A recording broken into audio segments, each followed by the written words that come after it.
All right. Good afternoon, good evening, everyone. Welcome to our May 11th meeting of the Sacramento County Planning Commission. Madam Clerk, can you please call the roll? Before calling roll, we will have Commissioner Verga, who is participating remotely. Commissioner Verga? Yes, I understand I have a statement I'm supposed to read. For the record, I am participating remotely pursuant to Government Code Section 54953 due to a just cause / emergency circumstances. Also present in the room will be my wife, Carrie Verga. The reason for this absentee or remote is a knee replacement as of Tuesday. Thank you. I will now call roll. Commissioner Verga? Here. Devlin? Here. And Chair Borja? Here. And with those members present, we do have a quorum. All right. Thank you. Vice Chair Devlin, do you mind leading us a Pledge of Allegiance, please? I pledge allegiance to the flag of the United States of America and to the republic for which it stands, one nation, under God, indivisible, with liberty and justice for all. All right. Thank you. And Madam Clerk, can you please make the announcements? Absolutely.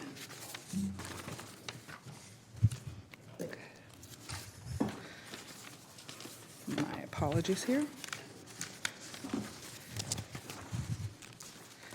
Kind of got my things out of order. Okay. Sorry about that delay. The county fosters public engagement during the meeting and encourages public participation, civility, and the use of courteous language. The commission does not condone the use of profanity, vulgar language, gestures, or other inappropriate behavior, including personal attacks or threats directed toward any meeting participant. Seating may be limited and available on a first-come, first-served basis. To make an in-person public comment, please complete and submit a speaker request form to the clerk. Each individual will be invited to the podium to make a comment.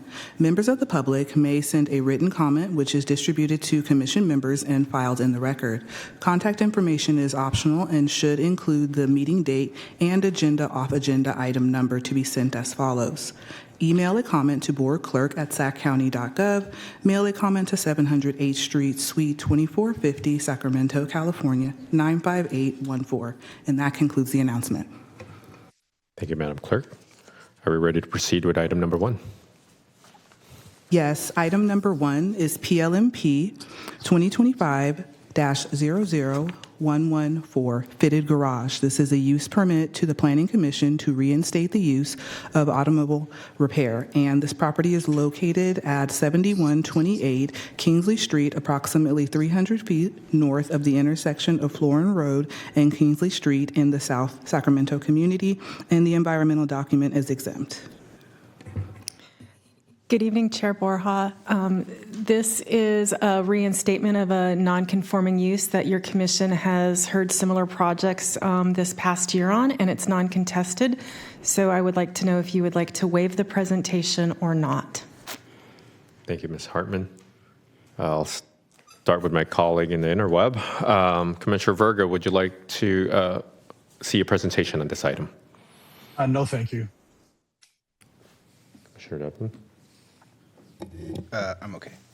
All right. I think we will be postponed or at least passing for the presentation, but thank you so much for preparing. With that in mind, are we ready or do we have any questions for the staff at this time? No, I don't. Okay. And the applicant is also in the audience if you have any questions for him as well. Understood. Thank you for noting that. We'll give an opportunity for the applicant to address the commission if they may wish to. Thank you, sir. If you could join us at the podium. And I will go ahead and administer an oath at this time. And this is for anyone who would like to make a public comment, if you can. If you wish to address the commission about any items on the agenda, please raise your right hand, and the appropriate response is, I do. Do you swear that the testimony you are about to give this board is the truth, so help you God? And if you do not swear, do you so affirm? Thank you. And then those, when you do come to the podium, please state your name and for the record that you have been sworn in.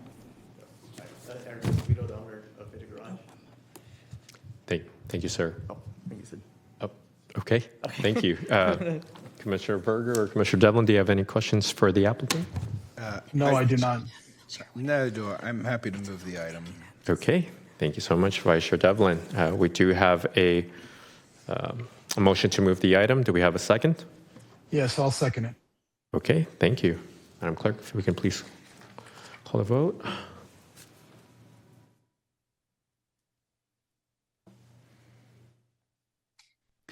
And because we are having Commissioner Verga participate remotely, we will have to call a voice vote for these items.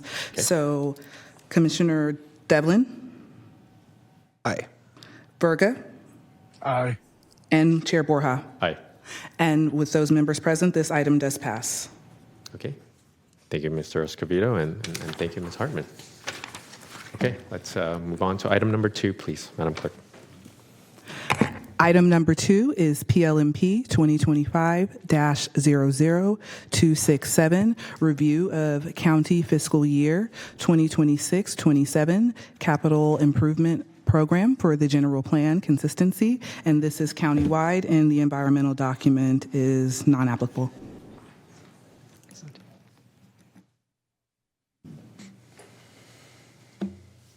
Checking, can you, oh, excellent, these are on. All right, good evening, Chair Baja and Planning Commissioners. My name is Nathan Serafine, and I am an Associate Planner from Planning and Environmental Review. I'll be presenting on the Capital Improvement Plan for fiscal year 26-27. I'm also joined by Colin Bettis of the Office of Budget and Debt Management for tonight, if we have a larger conversation about these items. As for overview, the Capital Improvement Plan identifies capital improvement projects for the next 5 years across various county agencies. This action is set forth by County Code Section 21, Chapter 15. The purpose of our review is to determine that the projects are consistent with the general plan and to address issues before final board approval of these projects. The purpose is not to evaluate merits, cost, or environmental impact of the projects, as all of that will be reviewed on a later individual basis. So what is the process for our review? So first, the board reviews the capital improvement plan and refers to the Planning Commission for general plan compliance. This happened back on April 7th. So fast forward to today. The task of the commission is to determine the consistency of the CIP and forward its findings back to the board. In June, the board will receive the findings and officially adopt the CIP, seeing everything aligns. Today, we're only reviewing the projects that have not been previously approved or are newly funded. There are 5 main categories of projects that we reviewed for consistency. There are airports, capital buildings, county buildings and capital construction, libraries, regional parks, and transportation. For our analysis, our staff report materials include general plan consistency analysis for each capital improvement project, project descriptions, and as for our consistency analysis itself, staff has found that all projects are consistent with the general plan. We do have a couple of recommendations. So the first is adopt a resolution finding that the projects listed in the 5-year capital improvement plan for fiscal year 26-27 in the budget are consistent with the adopted policies of the general plan, and direct the county executive to report back to supervisors with the commission findings. That concludes my presentation. Again, as stated before, I'm here with Colin Bettis from the Office of Budget and Debt Management, and we're available to take any questions. Thank you, Mr. Serafine. Do we have any questions from my colleagues here at the dais? No, I don't. Thank you. Thank you so much for the staff for preparing this. I did look at about 172, almost 200 pages actually of the attachment. So really grateful for the opportunity of preparing. Having come from staff myself, I recognize how hard and critical those things are. So one thing I'd like to maybe ask, just for the general kind of education of the public who may not know what a capital improvement program or CIP. You've highlighted some projects that you've wanted to either bring forth or at the very least prioritize.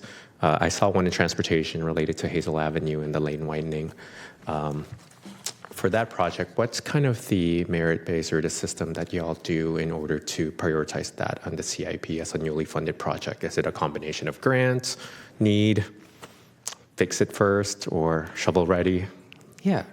Excellent question. So we, as the planning department, do not prioritize the projects on the CIP ourselves. That comes down to the individual departments who put the projects forth and present them to the board. However, I can talk about our analysis process for how we look at these projects.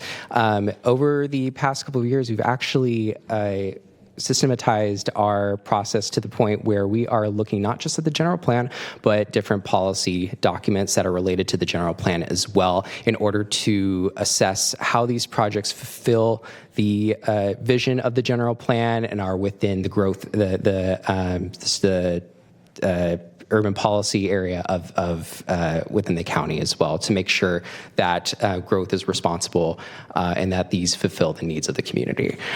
So for the Hazel Avenue project, for example, one of the many thresholds that we actually measure against transportation plan projects is this a complete street project? Is this something that helps fulfill a mobility need? So those are kind of a couple of the items that we looked at, especially for larger. So you have like general projects like the improving the streets, and then you have more specific projects like Hazel Avenue that are more improving like flow and mobility. So that's essentially what we looked at. Understood. Thank you. Where might projects like improving our levees stand? Would that be under county buildings and capital construction? And is that something that the CIP also looks at as a critical need? That's actually a really great question. I have not come across a levee project myself, but I'd like to put it forward to Colin.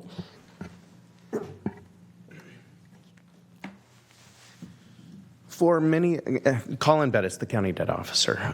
For many of those projects that would be levy-based, they would either fall under the Department of Water Resources for drainage, but I will also say that there are many agencies, many different agencies that manage the levy system. So a lot of them that were, for the northern portion of the county, that would be managed by SAFCA.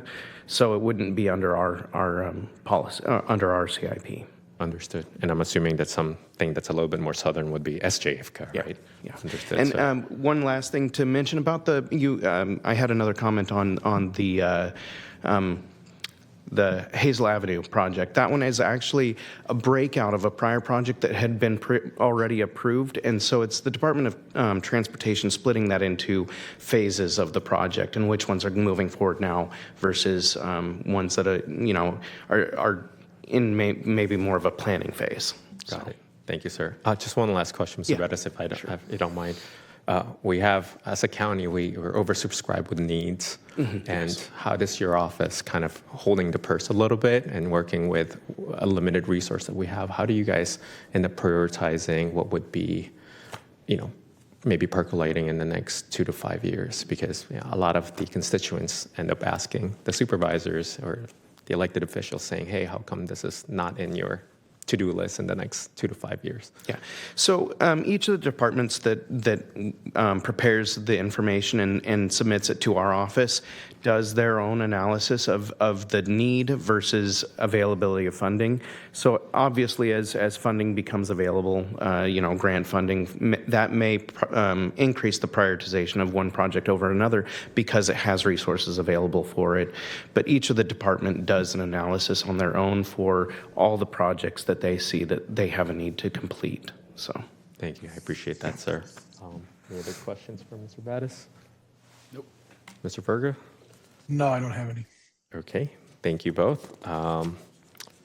Okay. Madam Clerk, do we have any? I would like to state for the record, item number 1, there were no public comments turned in for that item, and we have not received any for item number 2 as well. Understood. Thank you. Thank you for keeping me in check. I really appreciate it. Do we have any public comments for this item? No, we do not. Okay. All right. Well, Mr. Serafin, do you have any added comments or anything you'd like to close out with? No, thank you so much for Colin for providing the extra detail. Just a reminder, we do have an item for a vote for resolution. Understood. Thank you. And so we do have a request of the PR staff to take the following actions.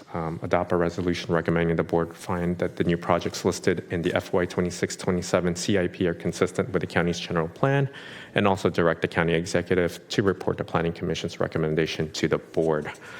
Do we have a motion for It that? sounded like a motion, but I'm happy to make that motion to move this forward. Okay. And I'll second it. Thank you. I think we have a first and a second. Thank you. Commissioner Devlin, Aye. Commissioner Verga, Aye. and Chair Borja. Aye. Thank you. And that item passes with the members present with a recommendation to the board. All right. Thank you all. Appreciate it. Madam Clerk, can we please move on to item number 3? Item number 3 is PLMP 2024-00037, Vineyard South Mine Expansion, a use permit to allow mining on 86 additional acres and to allow 3 additional years of mining, a rezone to add surface mining combining zone to 86 acres, a community plan amendment for 2 parcels, a reclamation plan amendment, and a development agreement amendment. And this property is located at 9332 Elder Creek Road, west of Bradshaw Road, east of Hedge Road, north of Florin Road, and south of Elder Creek Road, with the exception of 2 original project parcels in the Vineyard community, and the environmental document is an addendum. All right, thank you. Good evening. I'm Mark McLean with Planning and Environmental Review, and I'm going to present the Vineyard South Mine Expansion Project. The clerk did a great job on the location. It is at 9332 Elder Creek Road, west of Bradshaw, east of Hedge, north of Florin, and south of Elder Creek. And it is in the Vineyard community. On this map here, the hatched parcels are the 4 parcels for this project. Okay, the community context. The site is zoned IR, which is interim agriculture. The surrounding uses are to the north is IR with the surface mining overlay, and that is the Vineyard South Mine. To the south, it's RD10 and IR, and east and west, it is IR zoned. Okay, on January 15, 2019, Vineyard South was approved by the Board of Supervisors that allowed surface mining on 146 acres of a 170-acre site. And the site is currently the Vineyard South Mine, and the use permit expires on January 15th, 2029.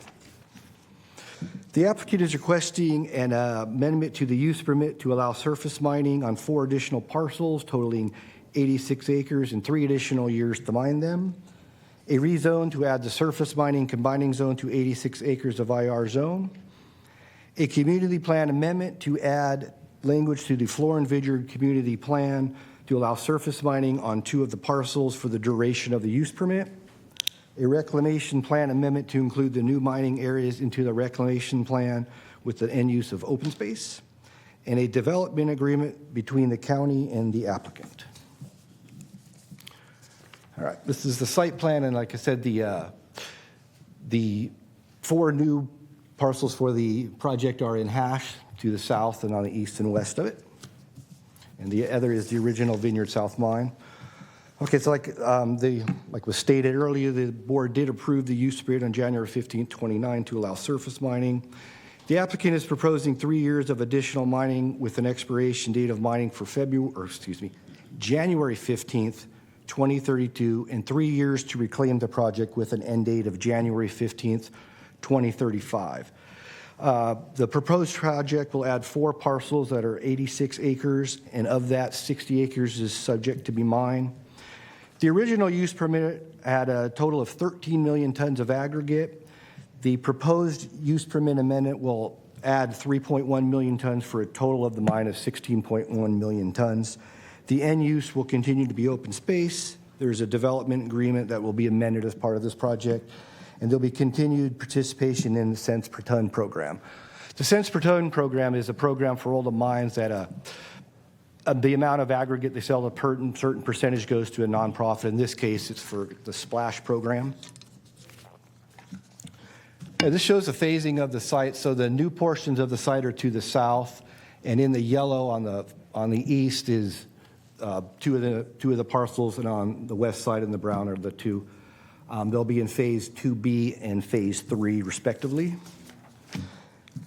All right, the environmental document is an addendum based upon an EIR for the original Vineyard South use permit. The addendum concluded that there would be less than significant impacts in most environmental topics. Significant environmental impacts from the project include aesthetic impacts, nitric oxides emissions, and noise impacts from haul trucks. And mitigation measures have been proposed for the project impacts. Advisory recommendations. The Vineyard CPAC met on February 13th, 2025, and recommended approval of the projects 13-0. One of the CPAC members did inquire if there are any public benefits of this project, and the cents per ton with the money or the funds going to Sacramento Splash is a nice one of those. Okay. Oop, I think I went too far. Maybe I'll go back. Okay. Staff is recommending the Planning Commission make the following recommendations to the Board of Supervisors. Determine the environmental analysis is pursuant to CEQA is adequate and complete. Adopt a mitigation monitoring and reporting program. Approve the amendment to the use permit subject to finding and conditions. Approve the rezone to add the surface mining combining zone subject to finding and conditions. Approve the community plan amendment to add language to the Florin Vineyard Community Plan subject to finding and conditions. Approve the reclamation plan amendment to include the new mining area into the reclamation plan subject to findings and conditions. And approve the development agreement between the county and the applicant subject to finding and conditions. And then just one other thing on the project. There had been some ongoing discussions with the Southgate Park and Rec with conditions of approval. We finally got those hammered out, and I have here is an updated condition and one new condition. And of that, that is just the, so what you have there is the two conditions and then all of the conditions of approval, just to see, so you can see them in total. That concludes my presentation. I'm here to answer any questions. The applicant is also here. Thank you, Mr. Michelini. Appreciate the thoroughness. You're welcome. Do we have any questions Not for staff. from Mr. Verga, Commissioner Verga? No, not from staff. Thank you. Mr. McKilleen, just kind of a procedural question. So we have a pretty good established baseline on the MMRPs from what was already approved back in 2019. I'm assuming that, presuming that the applicant would not only concur with the remaining items of that MMRP, but maybe just add on to that? Yes, that's I didn't explain that well enough, but yeah, that's exactly what happened there. Understood, sir. So everything from the burrowing owls and the Swainson's hawk mitigation, water. And we can confirm that with Julie. I'm sorry, I did not want to steal your thunder, Ms. Newton. Oh, that's okay. All good. Good evening, Commissioners. Julie Newton, Environmental Coordinator with Planning. Yes, Commissioner Borja, that is correct. So with this project being an expansion of the existing mine, operations will be consistent with what's already in place. We've prepared an addendum to the prior EIR, which means those mitigation measures that applied to the initial phases of the project will be carried through. They'll continue to comply with everything that was a part of the original EIR and MMRP. Understood. Thank you for confirming, Ms. Newton. And then I do see that we now have, as part of attachment to 50 new findings and conditions of approval, or is this kind of an added? One modified condition 49, and then a new one for Southgate 50. So it kind of messed up the numbering for the DOT comments that come out. That's why I gave you the entire attachment 2 in case you wanted to see it in total. Understood. Mr. Devlin.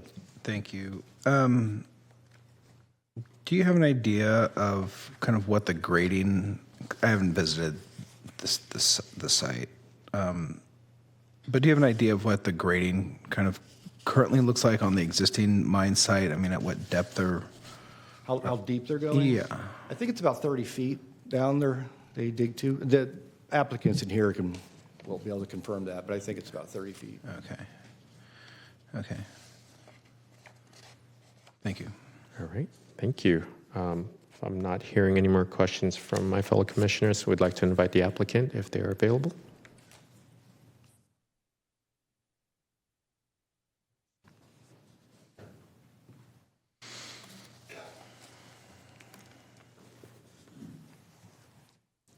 Good evening, Chair Borja, members of the commission. My name is Yasha Saber. I'm with Compass Land Group and here on behalf of Granite Construction tonight.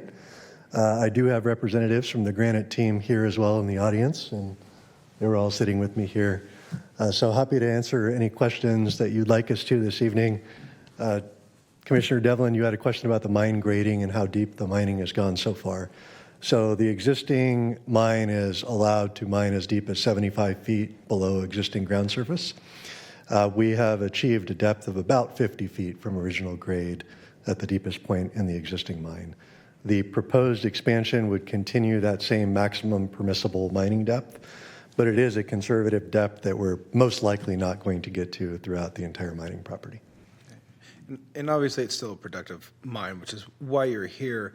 And I'm not looking to extract any sort of commitment, but I guess as you kind of, as someone experienced within this field, when you look at a site of that size and you get down to an average depth of, fill in the blank, 40 feet, 50 feet, you know, when you look beyond 2032 or 2035, you know, what are, I guess, you know, some of the even potential kind of reuses for a site such as that?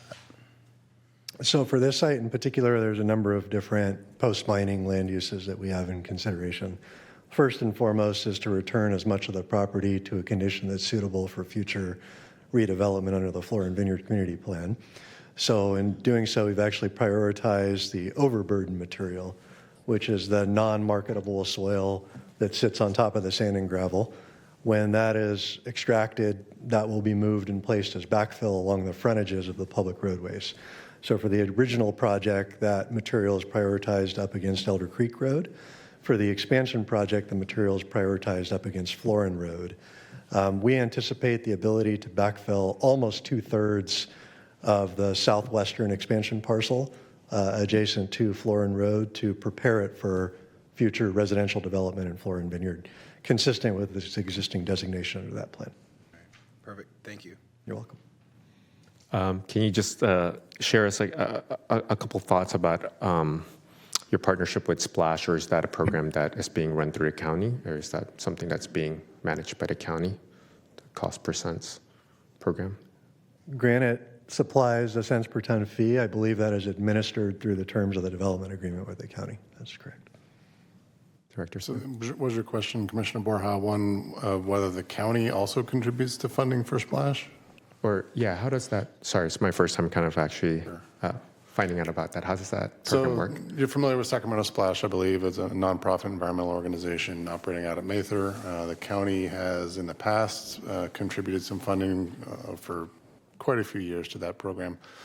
I'm not sure when, but I know it's within the last probably 5 to 10 years that Granite has, and you can correct me if I'm wrong, folks, has offered that as part of their development agreement, cents per ton contribution. That is simply the mechanism that we collectively through Granite and the cents per ton program give that money to Splash.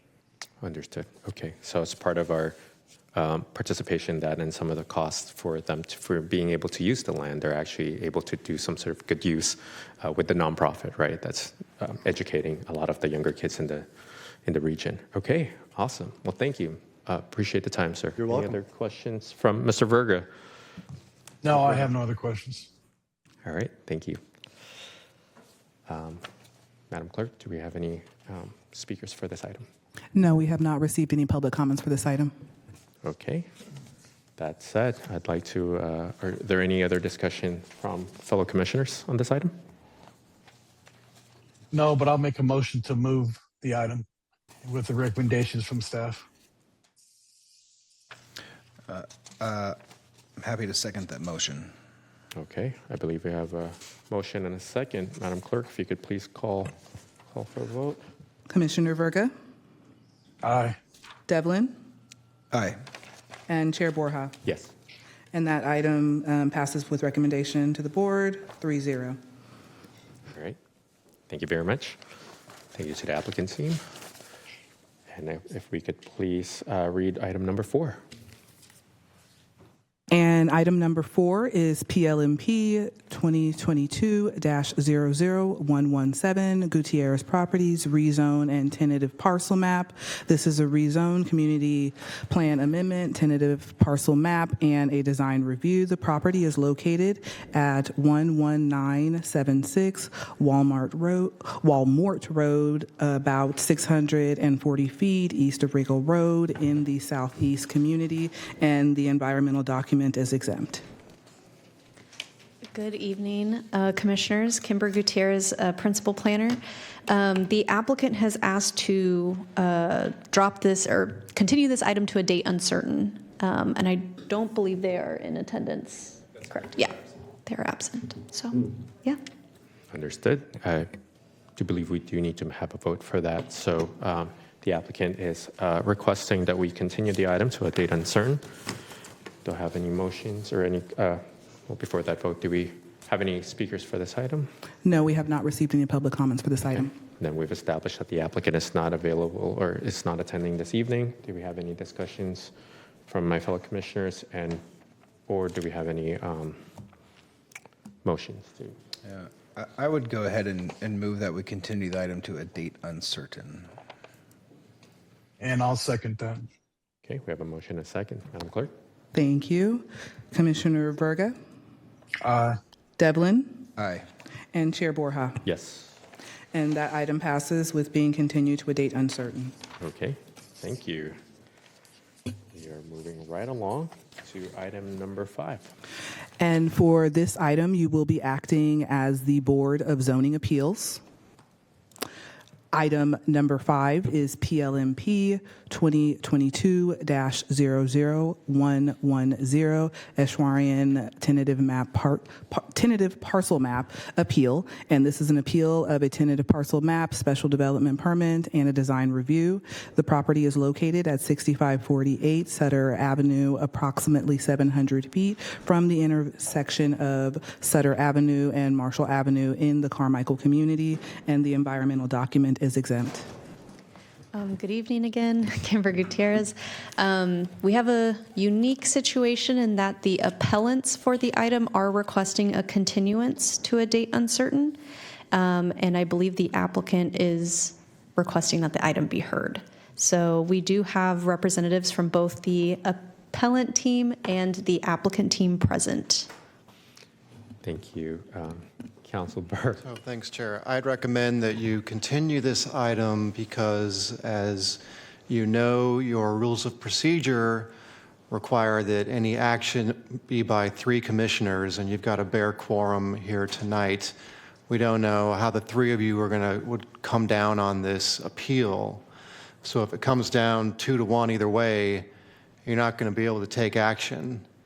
And whether you grant the appeal or deny the appeal, you have to adopt findings one way or the other, and you wouldn't be able to do that if it's 2-1. So the only way this works, remember BZA is the last stop, this item won't go to the board after this, is if the 3 of you present tonight are all in agreement, and we don't know if that's going to be the case. So I'd recommend that you hear this item when preferably all 5 of you are here, 4 at a minimum. And, these days you have more opportunities for remote attendance. So really attendance shouldn't be too much of a problem. So we should try and get 5 commissioners here, whether remote or in person. But otherwise we're going to go through this hearing tonight. And if it ends up being 2-1, on your vote, then we're going to have no choice but to continue it at that point. Understood. Thank you for your counsel, Mr. Berg. Do we have any comments from the rest of the commissioners? Well, I would defer to the chair, their preference. Yeah, they can speak. Just for clarity, Counselor, we can hear the item, right, and receive this staff presentation and ultimately decide to continue this? The one dilemma with that, you can, and if all three of you are in agreement, then okay, then that's clean and you can adopt findings. But if you don't, and we continue it, then you've got two commissioners who weren't here to hear all the testimony. So I'd rather have them here to hear the testimony and receive the evidence, because then otherwise we're going to have a question. Well, did those other two commissioners or other one commissioner, were they privy to all the statements that were made and all the arguments and all the evidence? Fair point. I would defer to the chair as to what he would like to do. Understood. Commissioner Verga, do you have any thoughts, sir? Yeah, I basically I've always just had concerns of continuing to delay things one after another. Are there any time frames associated with this appeal or whatever this action is that we're going to bump up against because of us deferring it? I don't know enough about it to figure out exactly, what the impact of deferring it is versus hearing it.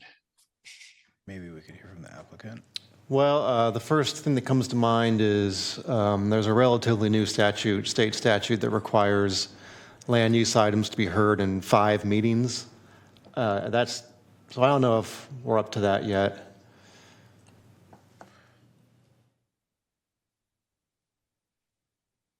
I think I'm less comfortable with the date uncertain.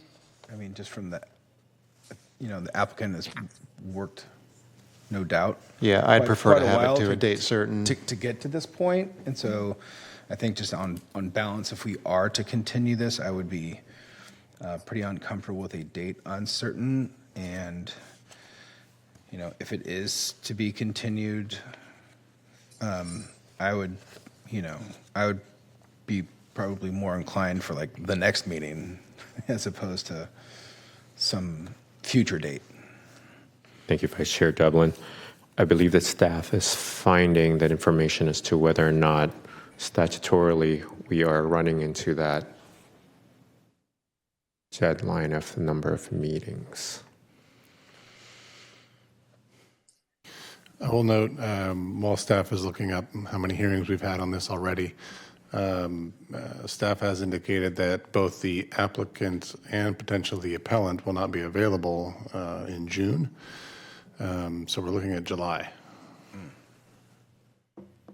Okay, all right, the plot thickens. Thank you, appreciate that. Mr. Burke, if we do move the item to, let's say, the meeting in July, would that trigger an actual meeting? Or would this what we're doing this evening, would that consider if we are if this is meeting number 5, I don't know if it is, but we could certainly argue that it was continued and we didn't actually have a hearing on it. Although the clerk made a good point that per Brown Act, if anybody wants to speak on it, even if you want to continue it, they have a right to speak on it. But separate and apart from that, we can make the argument that this was a continuance and the hearing just didn't happen today. Aside from that, I know people want to get things moving and complete, but I don't see a huge problem going to July. My preference is to have, like I said, a clean action, a full commission, and be able to make findings. The alternative is we can do it and just see where the 3 of you end up. And if the 3 of you are in agreement, either to grant or deny the appeal, then great. We just don't know right now. Understood. Ms. Gutierrez. Yes, for SB 330, the 5 limit meeting rule, we would not be exceeding that by continuing it to another meeting. So we are okay with that provision of state law. Thank you, Ms. Gutierrez. So we are okay with SB 330 compliance. Mr. Chair, if we end up doing this, then we need to parameters on it that come July we don't end up making some kind of a decision that for some other reasons, like we just ran into, that we delay it again. I understand the question of 3 versus, having enough to break the tie. And I don't know enough about the nitty gritty of the appeal to, kind of understand things. And that's kind of what I'm grappling with here, that if this is an appeal that's time sensitive beyond just some statute, then we need to figure out how to address it and not let it languish from July to August to September, which happens to happen a lot in these types of circumstances for both sides. And we'll do the same. Doesn't matter if one side or the other. Understood. Thank you, Commissioner Verga. Well, this is certainly a conundrum. Thank you for putting us in a nice pickle here. I think this might be my first of this issue. I do certainly think that Mr. Burke's counsel is something that we would need to warrant.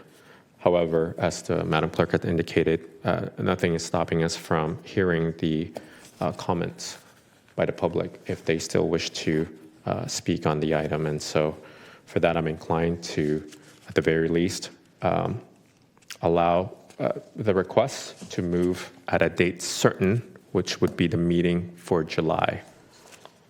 I think that is kind of where my moral compass is going at the moment, but I'd like to see. May I recommend that since we have both the appellant and the applicant here, we could ask a date that would work for everybody? Just so that we have everyone present from the appellant team and the applicant team. Just a suggestion. Director Smith, Council Burks, Yeah, what are our dates in July? Let's find out our dates in July. Let's ask. It's like the 8th.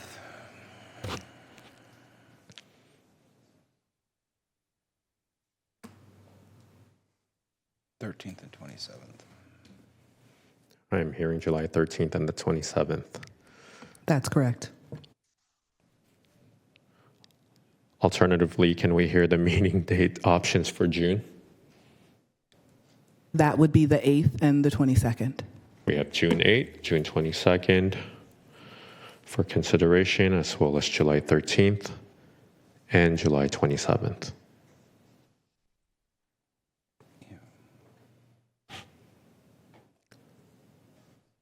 And maybe we could also hear from the applicant as to like the impact and what their preference is to do. I mean, I'm sensitive to certainly the issues that council's raised. However, it's also kind of obvious, like, are we going to be right back in this very same position on July 8th or July 27th? I mean, that's kind of the unknown. I'll say from a staff perspective, we're ready. That's why we're here.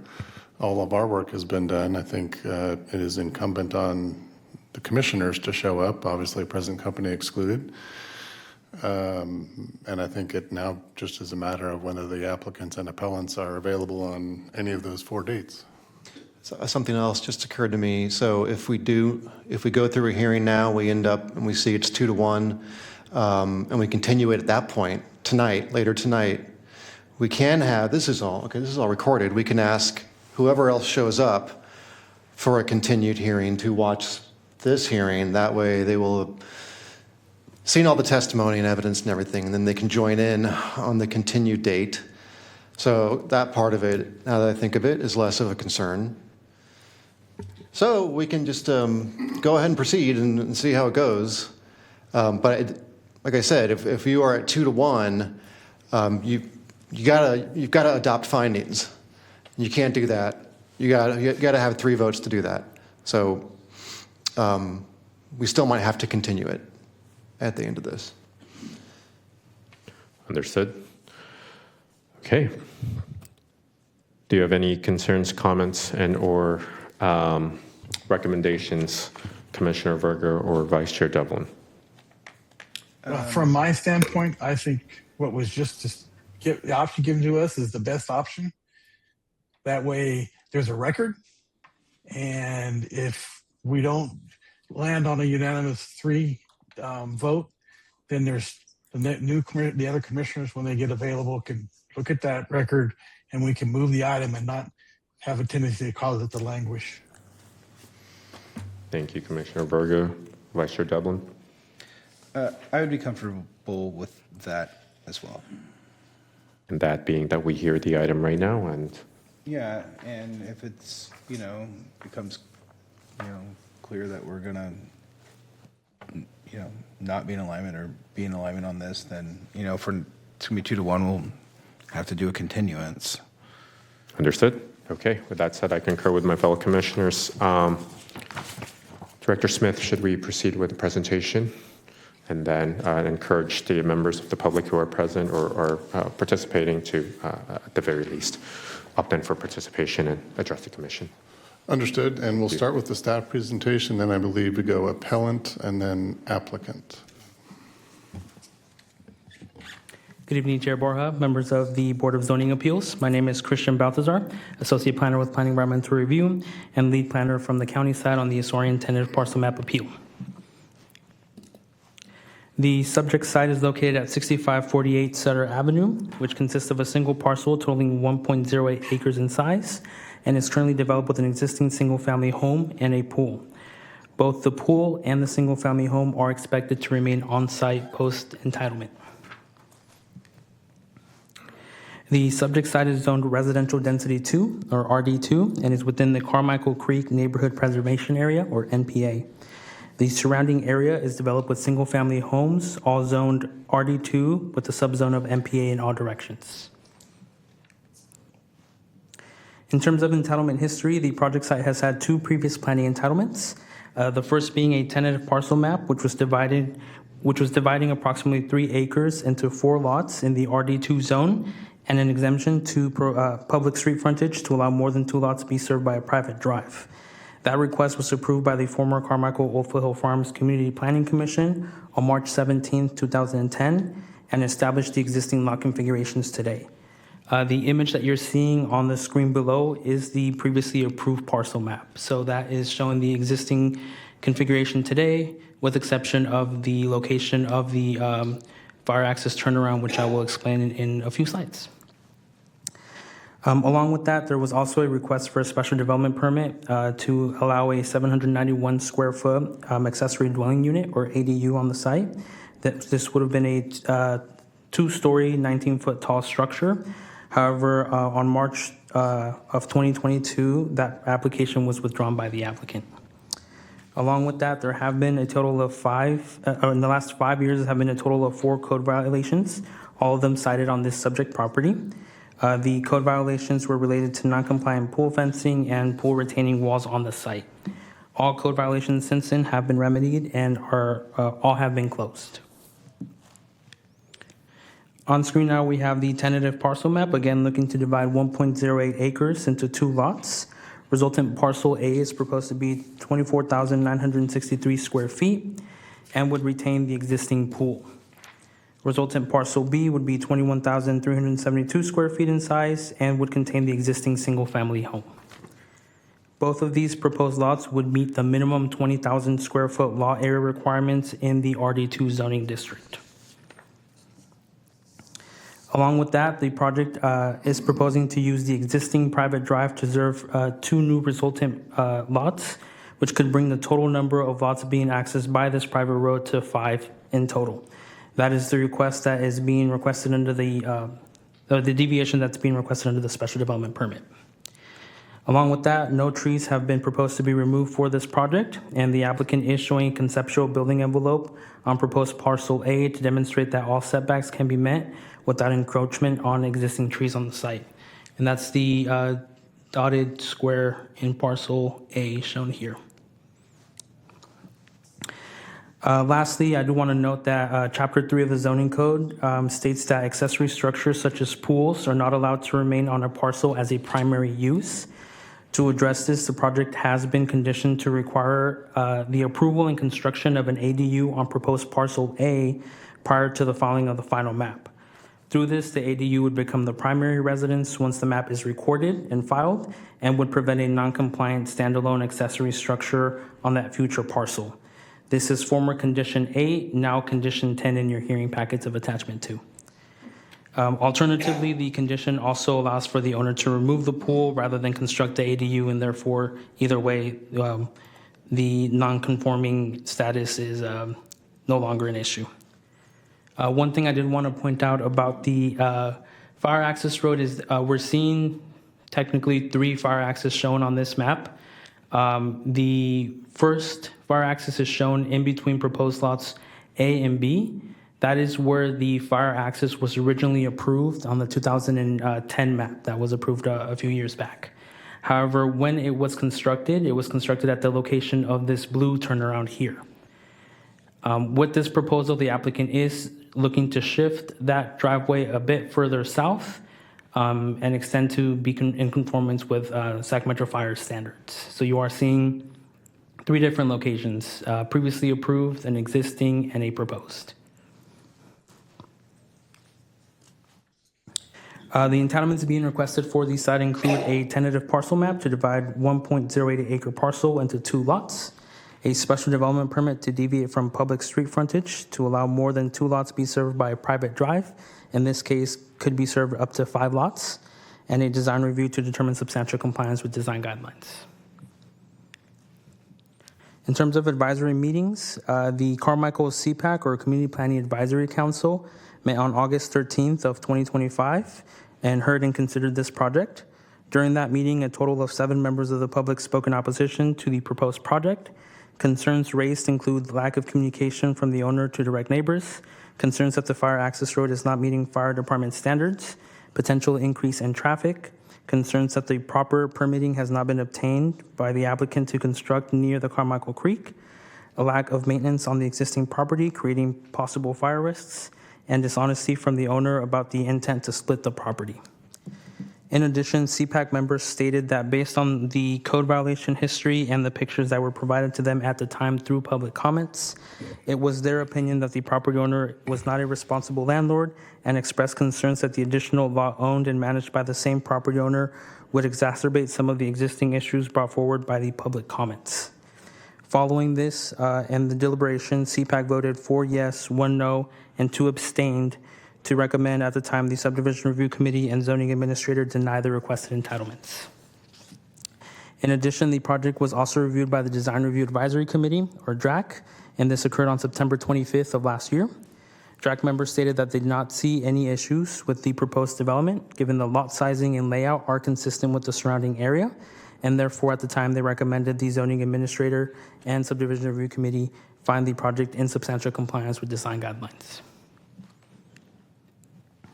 Following that, the project was heard by the Subdivision Review Committee and Zoning Administrator on February 19th of 2026.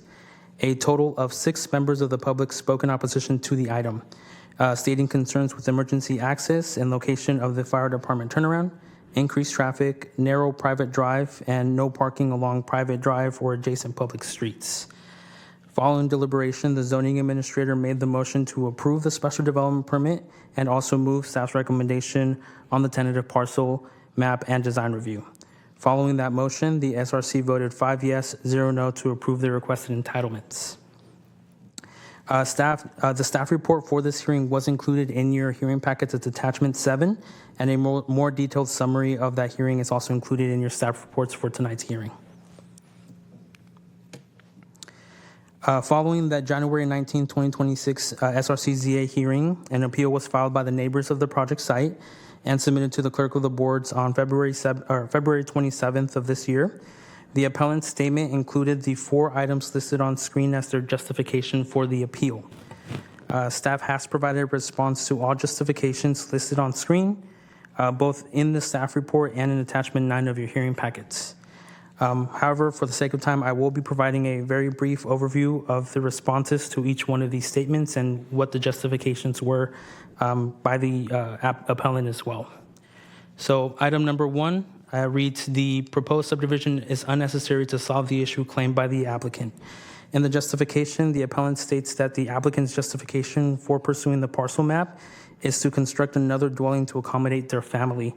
The appeal justification notes that the subdivision appears aimed at maximizing property's development potential and profit opportunities rather than solving a family housing issue that they note could easily be addressed through construction of an ADU on site. Staff's response to that particular item was that regardless of the intent to sell or develop for family use, this request is reviewed the same by planning and the county through a tentative parcel map subject to review of the zoning code and other applicable ordinances.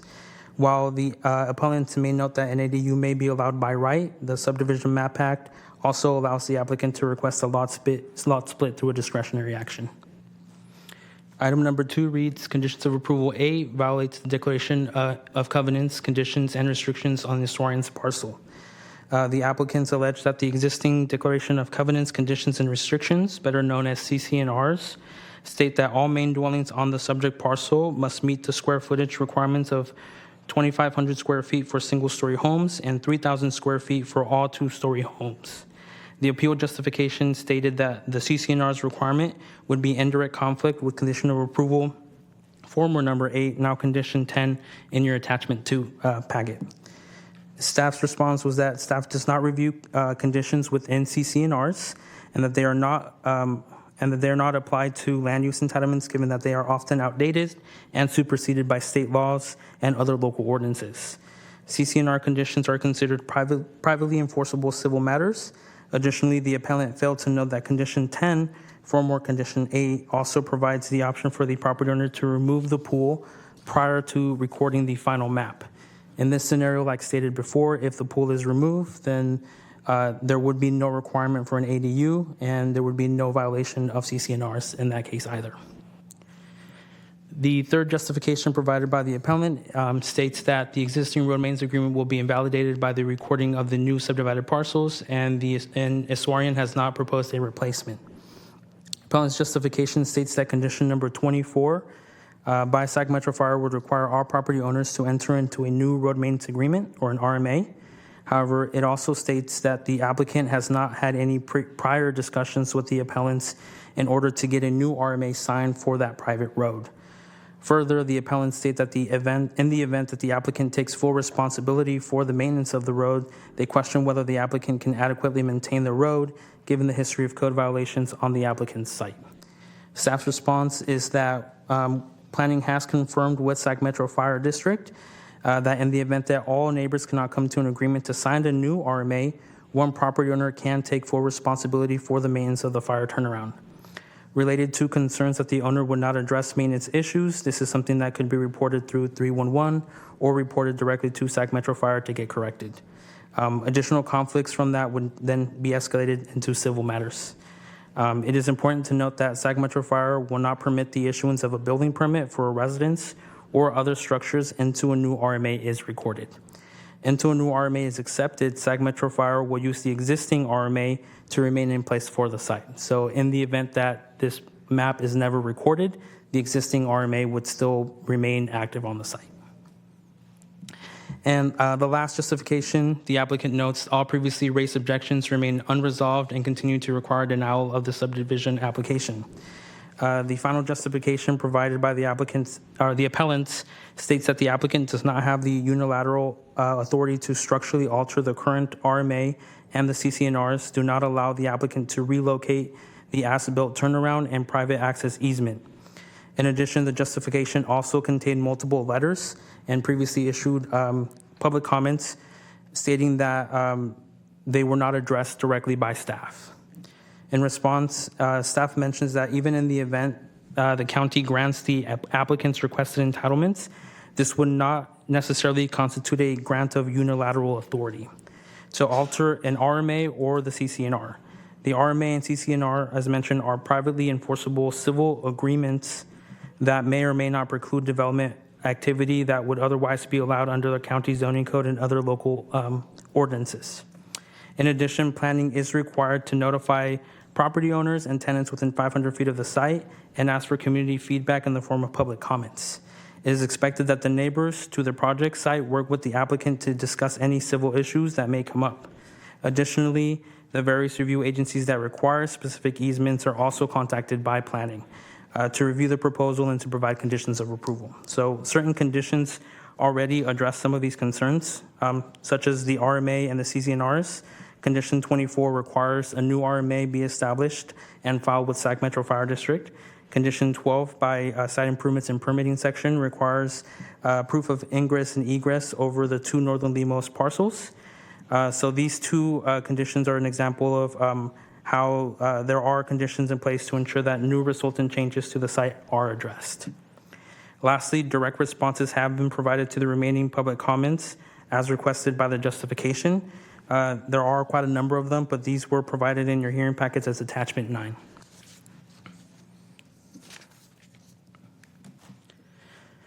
For project analysis, following staff's review of the proposal, it was determined that the project is consistent with the general plan, the community plan, and the Carmichael community plan and actual plan, the Carmichael Creek MPA, and the zoning code. The project is compatible with surrounding land uses and would create an additional housing opportunity. There were no significant environmental concerns given the notice of exemption that was prepared under CEQA, and the project was also supported by DRAC. Additionally, I wanted to bring note to the 3 key conditions identified before. Condition 10, former condition 8, which is a condition by planning requiring an ADU be constructed prior to filing a final map or the pool being removed. Condition 12, requiring proof of ingress egress over the 2 northerly parcels. And condition 24, requiring a new road maintenance agreement to be filed with Sac Metro Fire District. Planning Environmental Review staff recommends that the Board of Zoning Appeals take the following actions. Deny the appeal, maintaining the Subdivision Review Committee and Zoning Administrator's approval of the proposed project. Recognize that the project is exempt under CEQA pursuant to CEQA Section 15315 and Public Resources Code Section 21084. Approve the tentative subdivision map and special development permit under subject to findings and conditions, and find the project in substantial compliance, also subject to those findings and conditions.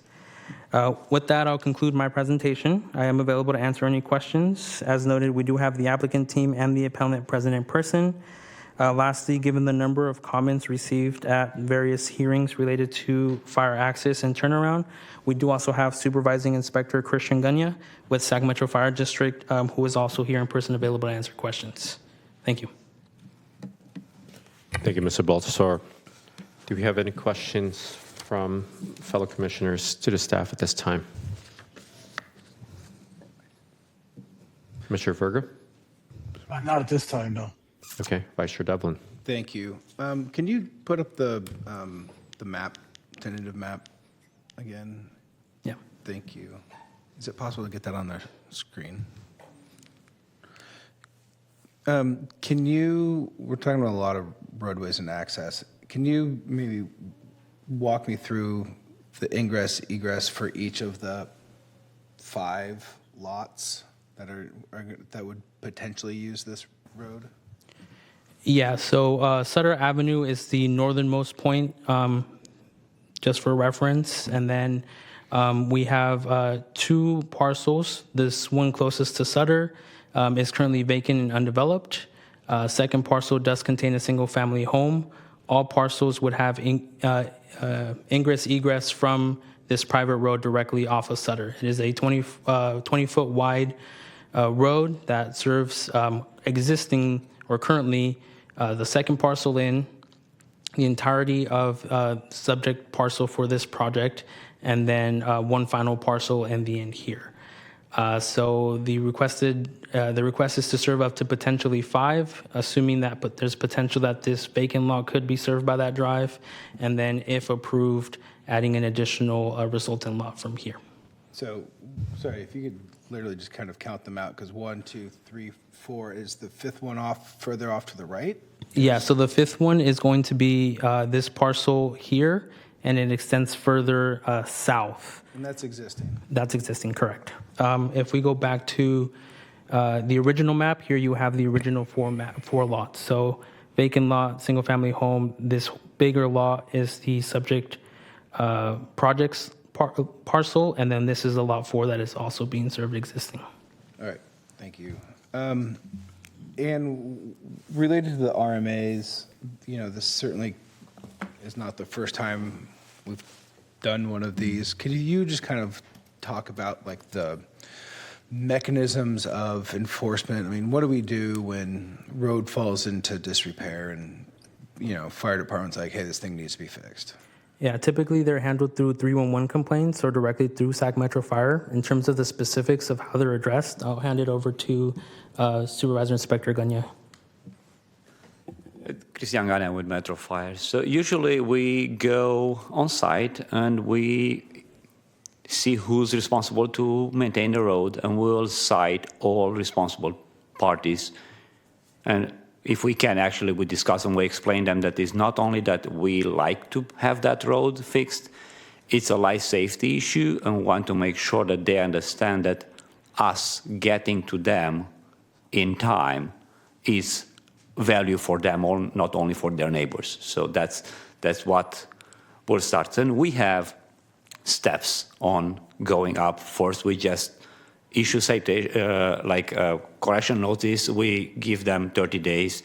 We go back, we give them more, and we just keep going up to on the enforcement. And in the event that the responsible party is simply just reluctant to take action, I mean, I guess how and at what point, how, I guess, is maybe the more important question, is the road ultimately repaired? I mean, is the county going to come out and make the repair and issue a bill or a lien on the property, or does the road lay in disrepair until the homeowner or responsible party kind of acquiesces to making the fix?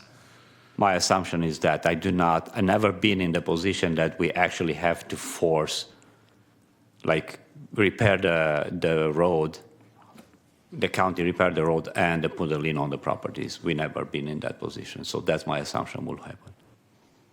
Okay. I think that's all the questions I have at the moment. Thank you. Commissioner Verga. I don't have any questions, not at this point. Thank you. Mr. Baltasar, just a quick question here. I understand that the RMA and the CCR, per staff report, is recognized as a civil matter and not something that is enforceable by the county. But on the staff report also, we noticed that the fire department will not be issuing a new permit until a new RMA might potentially be completed. And so, in a sense, even though it is a civil matter, it's a condition of potential approval with which we're using kind of the force of law that we have as a county, right? Or at least a special district for the fire. Can you talk to me about what could potentially be that scenario? I mean, they don't have an RMA, fire department's not going to have a permit. Yes. The project is stuck in limbo of not having a permit?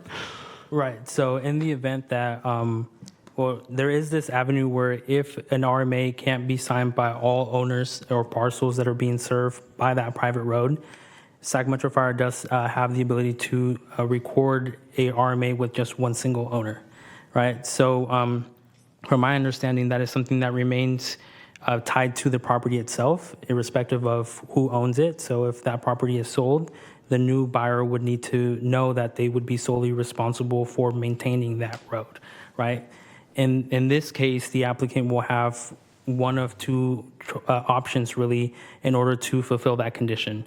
Either they can agree with all of their neighbors to have them all sign and all be responsible for maintenance of the road, following those signatures and notarization of the agreement, that condition can be fulfilled.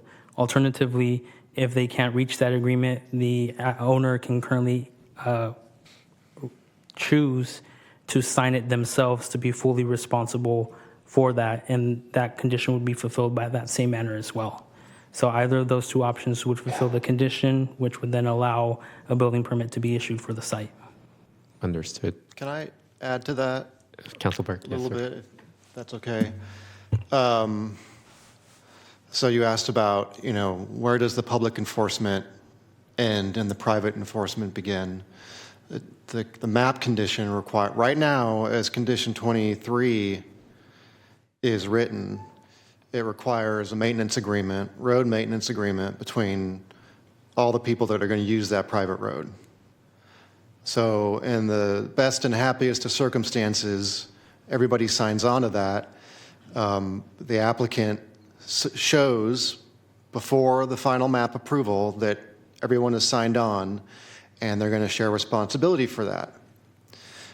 If that doesn't happen, then there's got to be this second option. Because right now, as that condition is written, it requires the other adjacent property owners to sign on. So he's not going to be, the applicant, sorry, he is not going to be able to fulfill that condition if they can't get the other property owners to sign it.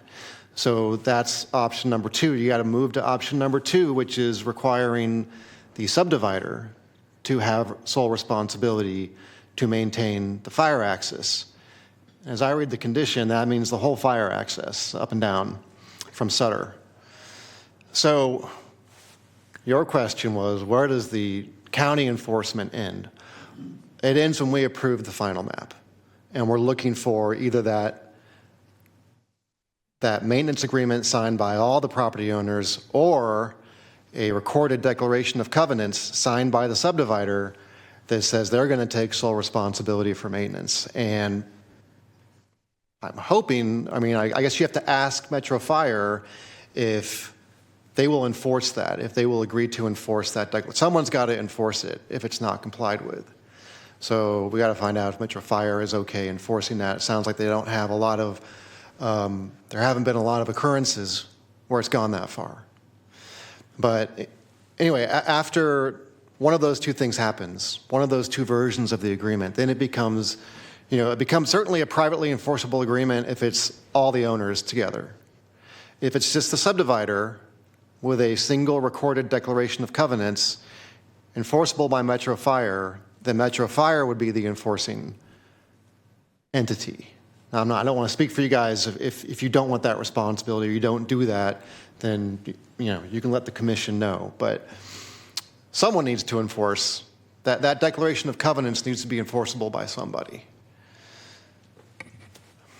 Thank you, Council Berg.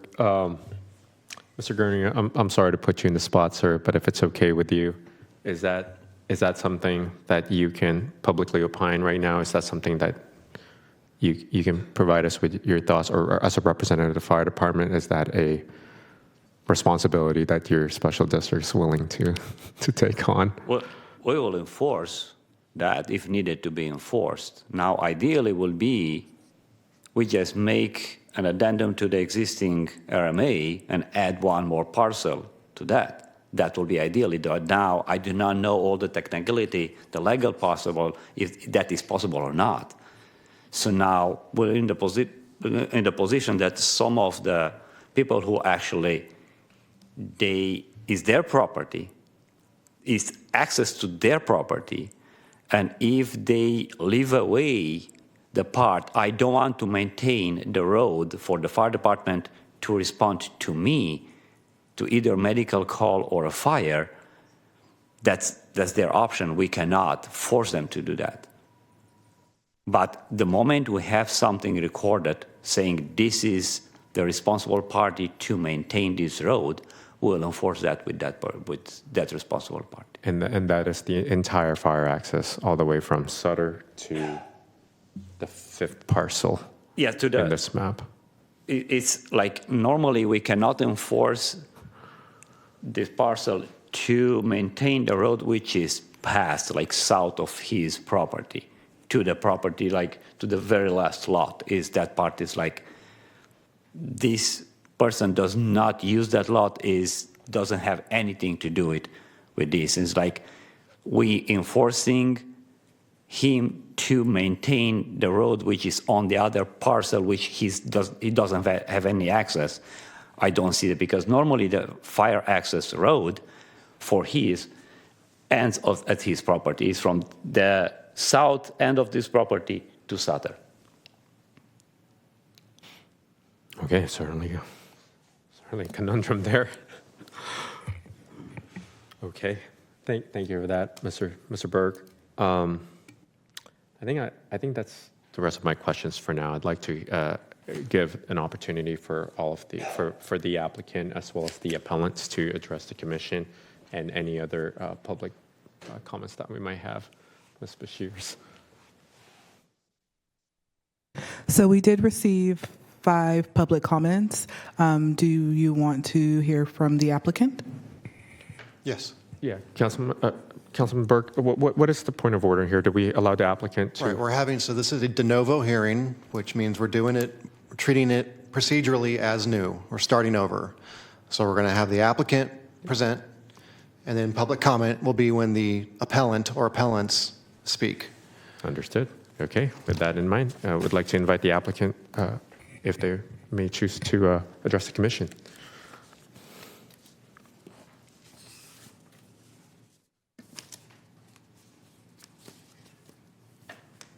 Gentlemen, my name is James Kakridis. Working with Mrs. Swaran, which is the actual applicant and owner of the property.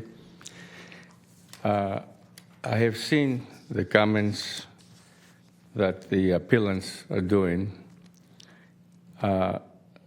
Somehow, they do not want to see somebody else living in the same area.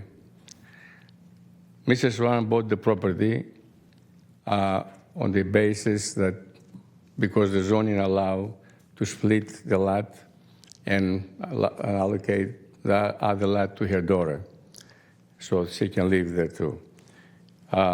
One item that came up that says that the road maintenance agreement, definitely the appellants, they're not going to sign it. So we'll probably have to force it, if the project approved, to go to court. Or it can be a condition that the new lot will be approving and maintain the road according to what is the existing RMA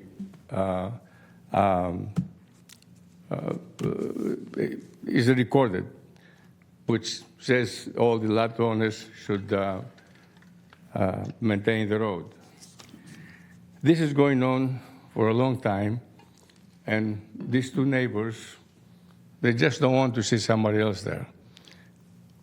The neighbor towards the Sutter Avenue has 1 acre lot with 2 parcels.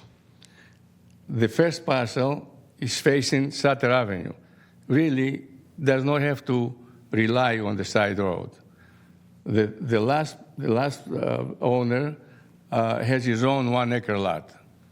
The zoning allows the lot to be split in 2. That's what Mrs. Swaran did, and that's what she wants to be done. It has been approved by the 5 members unanimously last time, and the appellants just don't want to see nothing there. They're always going to find some excuse to create problems, and as they do the last 4 years that Mrs. Swaran owns the property. Our recommendation is, our will is to have this lot split and approve the map. And we can get any conditions that can be put in. As far as the turnaround, yes, it was originally done separately when the map was originally recorded by the owner. But he did it that way. And when we bought it, the lot was like this, with that turnaround in that area. And the fire department said, as long as it complies with the standard of the fire turnaround, it's fine, the location. Now, the RMA, yes, there's going to be a problem. You think these owners would like to sign a new one? They will bring all kind of rejection. So either we have to sue them, go to court for it, or can be a condition that the new lot will automatically be included on the already RMA sign, or some kind of a conditional legal way there. That's what we have to say, and somehow people in that, Carmichael used to be a very rural area, not anymore. A lot of people want to live there. That's why the zoning has changed. So you cannot deprive somebody because they don't like the person or they don't like the area there to be split it in another 1 more lot. We definitely asking for this to be approved. Thank you.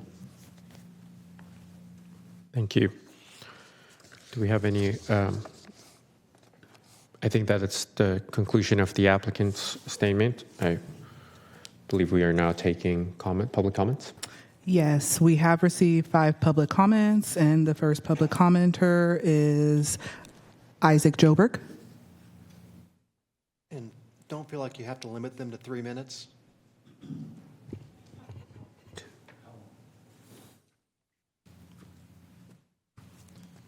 Good evening.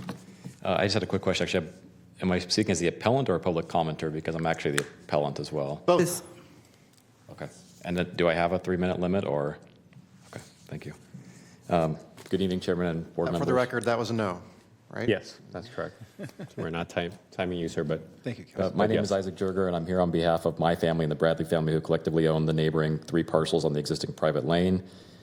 This approval was granted with ambiguous conditions that are not enforceable and create more problems than they resolve.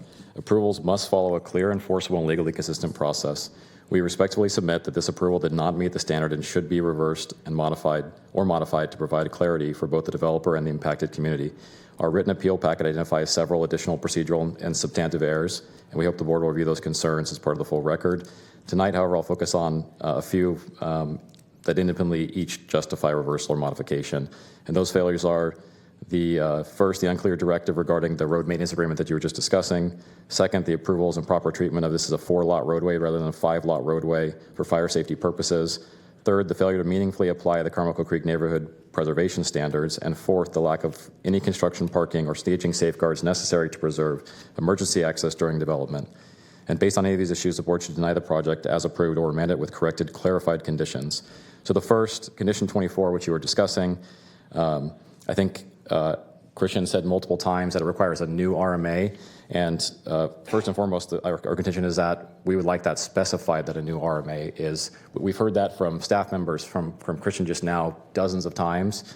It doesn't actually, if you read the conditions, specify that. And that's one of the issues we have with the condition. As stated, it may sound sufficient on paper, but as we said, everyone's stating that a new RMA will be required because the road will be substantially altered. And there's higher density, easements changed, et cetera, except for that the condition doesn't explicitly state that. And it's just going to cause, the second part of that is when we asked the applicant how she intended to deal with that, to have a discussion about what the new road easement or what the new road maintenance agreement could look like. Her response was that she just intended to file the new one. That she intended to file the existing one without any discussion about what a new road maintenance agreement should be for the 5 resulting parcels and the changes to the road. And that's the problem before the board. The existing agreement governs a different roadway alignment, a different parcel structure, different maintenance assumptions than this subdivision would create. We raised those issues during the original hearing, yet staff left the condition unchanged. That leaves condition 24 vague enough to allow compliance through a document everyone understands to be obsolete. That is not an enforceable condition. It is an administrative loophole that will likely result in conflict and litigation between neighboring owners. If this project proceeds, condition 24 must explicitly require a newly drafted, negotiated, ratified, or recorded road maintenance agreement executed by all affected parcel owners and reflecting the final roadway design and obligations. This board should not approve a subdivision whose legal structure depends on everyone pretending an obsolete agreement remains valid. The second issue is that the approval relies on a legal fiction about Lot 1 that conflicts with operational reality. You heard Christian say that the private drive serves 5 lots, and it does serve 5 lots. There's no access on Sutter. There's a lot of vegetation. There's a culvert. There's no roadway access. As the owner of the lot, we don't intend to put any driveway or anything in. In fact, we intend to build a fence along that roadway. And so there will be no access from Sutter Avenue, no planned access. There is access, as was shown, from the private drive. We've had this discussion with the fire department. The fire department has said in all practical reality, in all operational reality, if they're responding to emergency on Lot 1, they're going to use the private drive. And yet somehow the requirements for a 4-lot subdivision and 5-lot subdivision vary. The road requirements, the safety standards vary in terms of what's required. They keep reverting back to the 4-lot requirements for the fire safety standards, and our contention is that we should have the 5-lot standards met. So if a bulb cul-de-sac or some other improvements need to be placed on the roadway in order to provide the proper fire access for 5 lots, that should be done. And the board should not approve a subdivision whose practical safety assumptions and legal accounting assumptions directly contradict one another.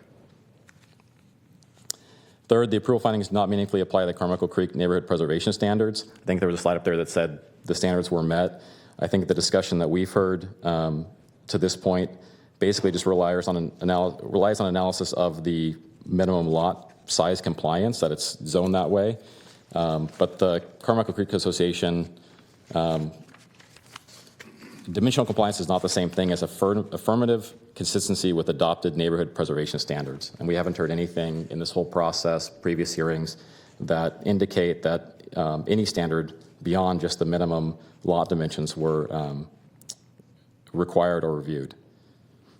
And a parcel can satisfy the minimum lot requirements and still undermine the development pattern those standards were adopted to protect. This is one of the reasons the Carmichael CPAC reviewed the project, considered these concerns, and recommended denial. Fourth, if this project proceeds, construction access must be addressed through a certified parking and staging plan. This is a practical safety issue, and current approval does not address this. The applicant has already constructed fencing along the front of their property. There is no available staging area along the lot frontage. There is no parking available on Southern Avenue. There's no parking on our shared private roadway. And our shared private roadway is too narrow to accommodate contractor parking or equipment staging. It's also a fire lane. We have already experienced problems with illegally parked vehicles along this roadway, and during active construction, even one improperly staged contractor vehicle could obstruct emergency access for fire or medical response. If the project proceeds, approval should require a certified construction parking and staging plan approved before any site work begins, demonstrating that all contractor vehicles, equipment, construction activity will be fully contained on site without obstructing the private roadway for emergency access at any time. This is simply a reasonable safeguard for residents and emergency responders alike. So again, we respectfully request one of two outcomes. Our preferred outcome is denial without prejudice, allowing the applicant to return with corrected documentation and legally sufficient findings. Alternatively, if the board is inclined to allow the project to proceed, we ask that approval be modified to require a newly executed and dated road maintenance agreement, fully ratified by all affected parcels.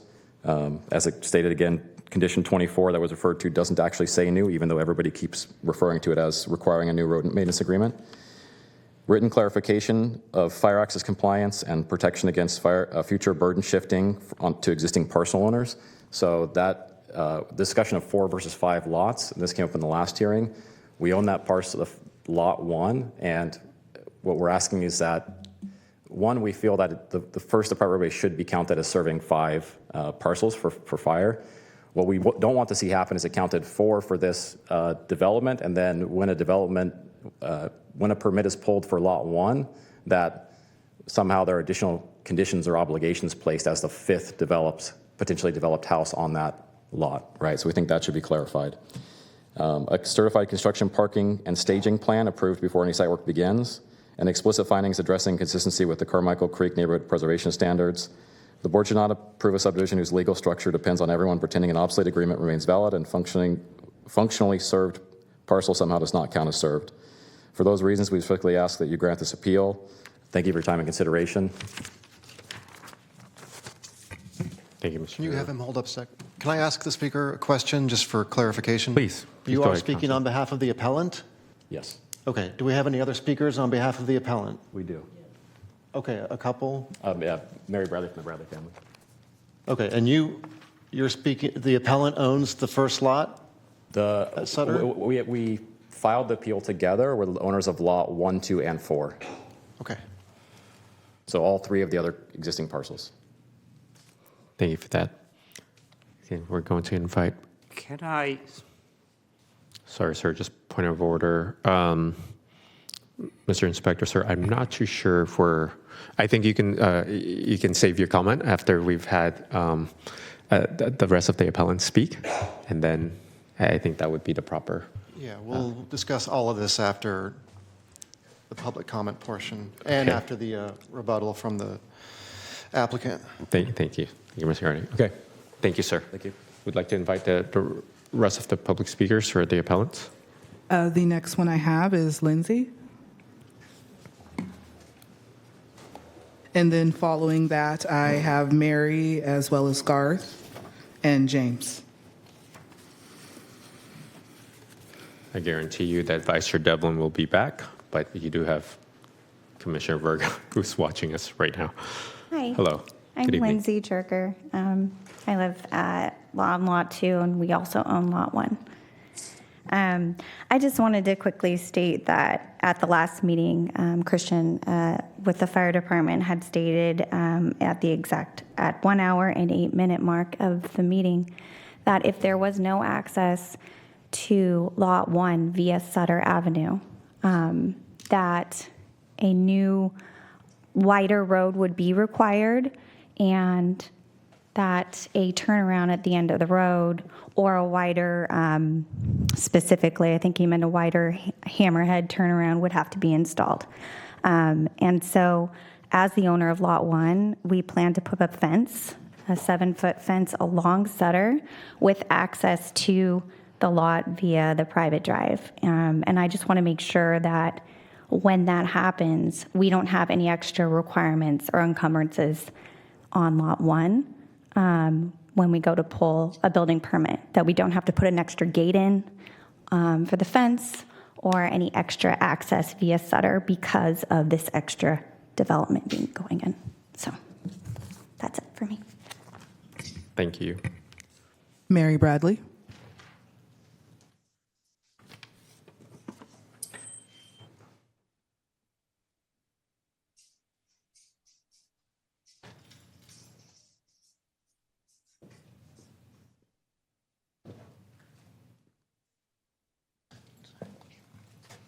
Good evening.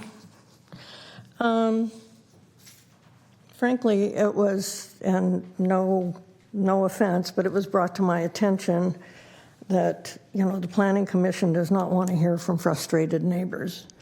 But I believe it is the purpose of the public hearings to do so, to not take into consideration the impact on our neighborhood, where there is a shared private drive, a community that is protected by CC&Rs and protected by the nature preserve area that was established and recorded by the county in 1986, to me is kind of a dereliction of duty.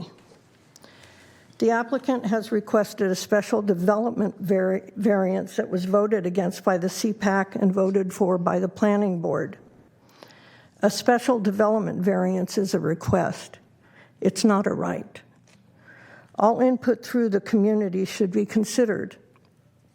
There have been multiple letters, numerous petitions filed against the lot split. Denying this request is not keeping the applicant from building a second house and is not our intent to keep her from building it. It is unnecessary to subdivide the property to do that. The R2 allows the applicant to build another home. But what the subdivision of this will do is provide more infill. The last meeting that we had, we were told that basically each property could have up to 3 ADUs. Well, if you add all of these lots, 5 lots, that's 15 ADUs that could potentially be put on these lots. That's in direct conflict with keeping with our NPA.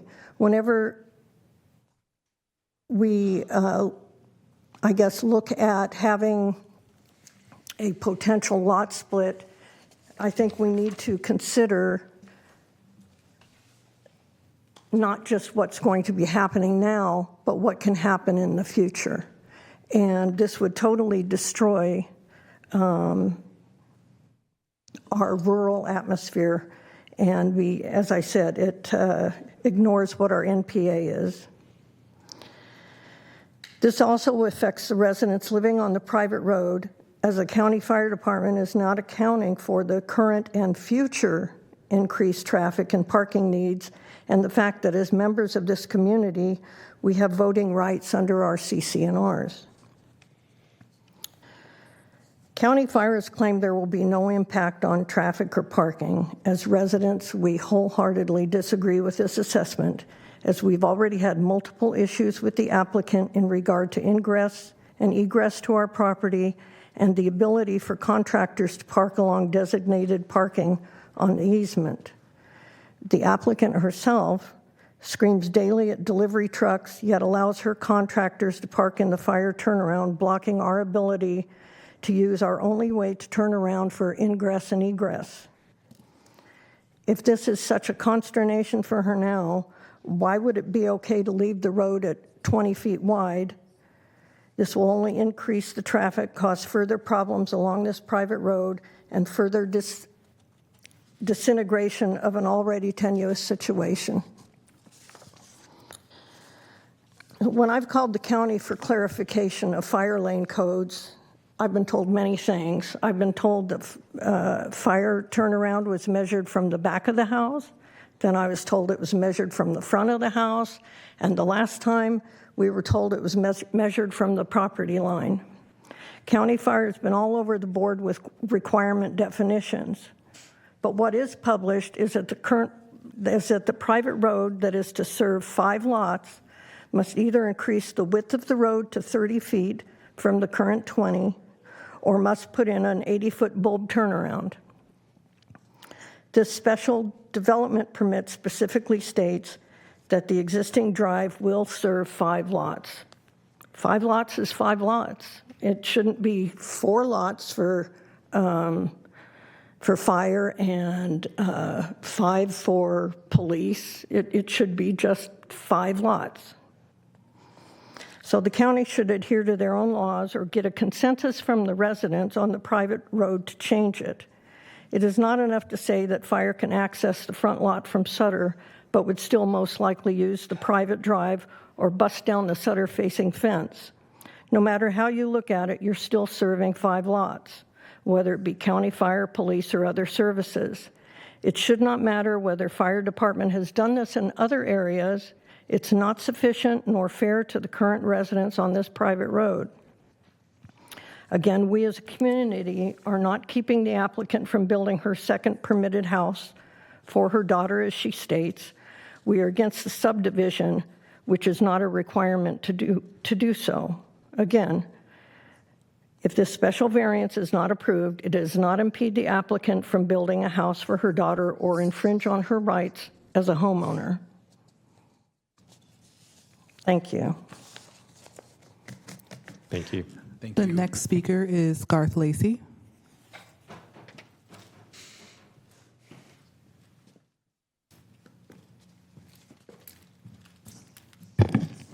Good evening, Chair, Commissioners. Gareth Lacey. I'm the president of the Carmichael Creek Neighborhood Association, and we represent approximately 1,000 households in a semi-rural part of Carmichael. It's a very special area of Carmichael. The Board of Supervisors adopted unique protections in this area. It is rural. It has a neighborhood preservation area, and it's an ordinance that requires the unique protection of that special resource. That special resource includes mature oak groves. This parcel butts up against a 2-acre parcel of a mature oak tree grove that's protected. Extreme fire risk in this area. It butts up and touches Carmichael Creek. This is a waterway that needs environmental protections. The Neighborhood Preservation Ordinance passed by the Board of Supervisors requires the protection of open space, large trees, natural creeks, rolling terrain. These are the most significant natural resource areas in Carmichael. And as the ordinance says, it is of the greatest importance to ensure the continuation of this type of open space in Carmichael. Carmichael Creek Neighborhood Association is not opposed to development or construction, but we insist that construction is consistent with the ordinance, consistent with the protection of semi-rural character. The staff report and the applicant did nothing other than say this project is consistent with the ordinance. That's a conclusory and cursory statement. There's no analysis in the record about how. The neighborhood ordinance was adopted to protect those characters and to restrict development that's not consistent with the preservation of the semi-rural character. So I would recommend, if you consider remanding, ask the applicant and the staff to analyze this. At least a 5-paragraph essay explaining how a split is consistent with the semi-rural character in the ordinance. The under Sacramento County Zoning Code, Section 6.46.h, a special development permit may only be granted upon written findings that the development will carry out the community plan, which is incorporated in this ordinance. And I quoted sections from that plan.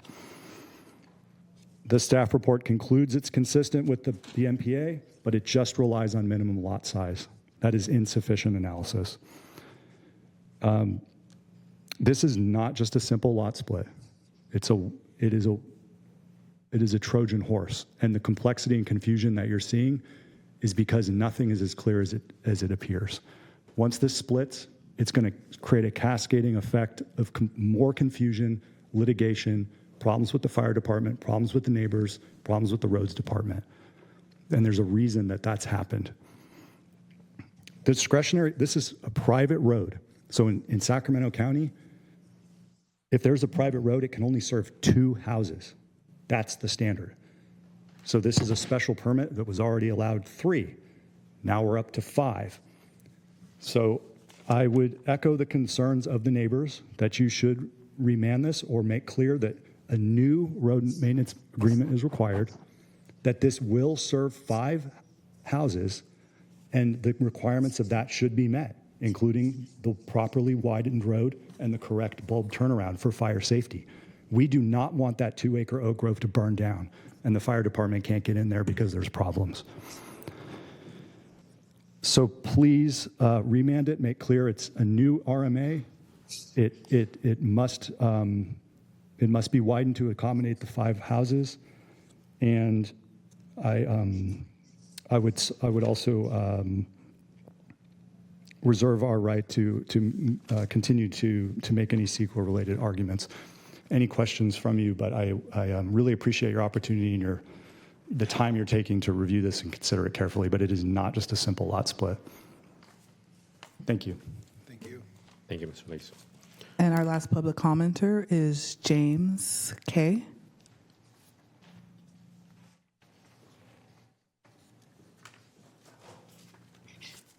That's the applicant. We hear all these appellants complaining about everything, that they don't want nothing in their backyard. Sorry, Mr. K. My apologies. I thought you were a public commenter. So that was the last of our public commenters. Okay, just 4? That was correct, yes. Okay, so we've received 4 public comments, sir, and now you have the opportunity to rebut as the applicant. Mrs. Bradley, which lives to the left of Mrs. Swaran's property, she bought the property a year after Mrs. Swaran bought the property. Immediately, she sued Mrs. Swaran that she has the right to drive through her property, in the middle of the property, to go to her property. There was no easement recorded, no written agreement, no escrow instructions when she bought it that somebody can drive through. In that case, she will never have bought the property. And for 3 years, they had Mrs. Swaran in court for that reason. The Bradleys, they have one family home originally. They have split it in such a way that they Airbnb the other half. So they're creating more traffic themselves than another house over there. And they're still constantly arguing with Mrs. Swaran. So somehow, they don't like Mrs. Swaran in the area. They don't want her to do anything. They're fighting every way they can. I don't think so that's right. And this property has to be approved because the county has already approved it. Thank you very much. I think that concludes both the applicant's presentation, the public comments, as well as the opportunity for rebuttal by the applicant. I'd like to now entertain questions from the rest of the fellow commissioners. Thank you. I'm hoping we can maybe get some additional clarity on this 4 versus 5 lot standard. And what is the 4 lot standard? What is the 5 lot standard? And are we? I'll be able to answer that. Thank you. So the California Fire Code, section 503.1, says when you have a building or new or existing building, we need to have a fire access to that building. Then the same law in 503.2, it says the dimension of a fire road is minimum 20 feet. we have a standard because the code says it has to be an approved fire road. We have a standard, our standard number 3.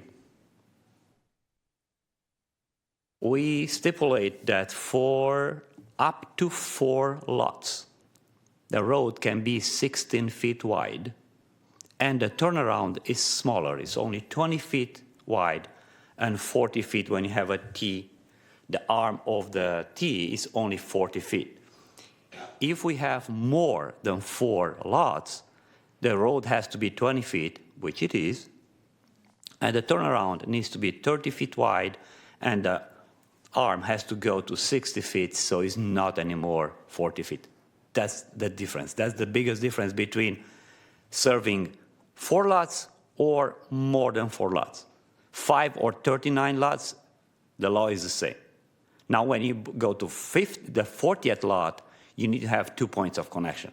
In case something happens, the road is incapacitated, we need to somehow get to that community. But that's the difference between 4 and 5, is actually in this situation is a turnaround. The turnaround needs to be a little bit wider, and that arm, the leg of the T, has to be longer. That's the only difference. Okay, and the proposal is for what would be functionally possibly serving up to 39 That is correct. lots. Okay. With the modification of that turnaround. The road, the width of the road is correct. However, because of the road is 20 feet wide, no parking is allowed on the road. Correct. To provide 2 directions of traffic. Mr. Ganni, thank you so much. It's quite a conundrum there, because you're saying that there would not be any parking, but if a construction was to happen, you would have to have a staging, which then would have a parking, right? Because you're going to be constructing things. So does that mean that? Normally, the staging will have to be on the property, not in the street. We do not allow blocking streets just because you need more space. It's a life safety issue, and we cannot allow that. This, let's say, exactly in this situation, now we're blocking access to an existing house on that property and the next property. Allowing that, somebody can die, so we cannot allow that. Director Smith, is that the reason why we do not have a staging plan? I just feel like there's a little bit of a disconnect there. We can't park, but then we would require a staging plan, or at least the appellants are bringing that up. I can't speak as to why we didn't require one, but I'm as part of a building and/or improvement plan review, staff would identify the potential need for something like that as part of those processes that are subsequent to this threshold action of whether the county will approve or not approve this tentative map and final map. Okay, but is that a true statement then, that we don't have a staging plan considered as part of the conditions? Ms. Gutierrez or Mr. Balthazar? Construction staging plans aren't necessarily required for a single family home. Like that's not something that's part of our application checklist. It's not something that we include as part of the requirement. And if they're going to do the construction staging area, as Christian was saying, it would be within the project site. So it wouldn't be within the roadway. They would need to provide an area outside of the roadway. Okay.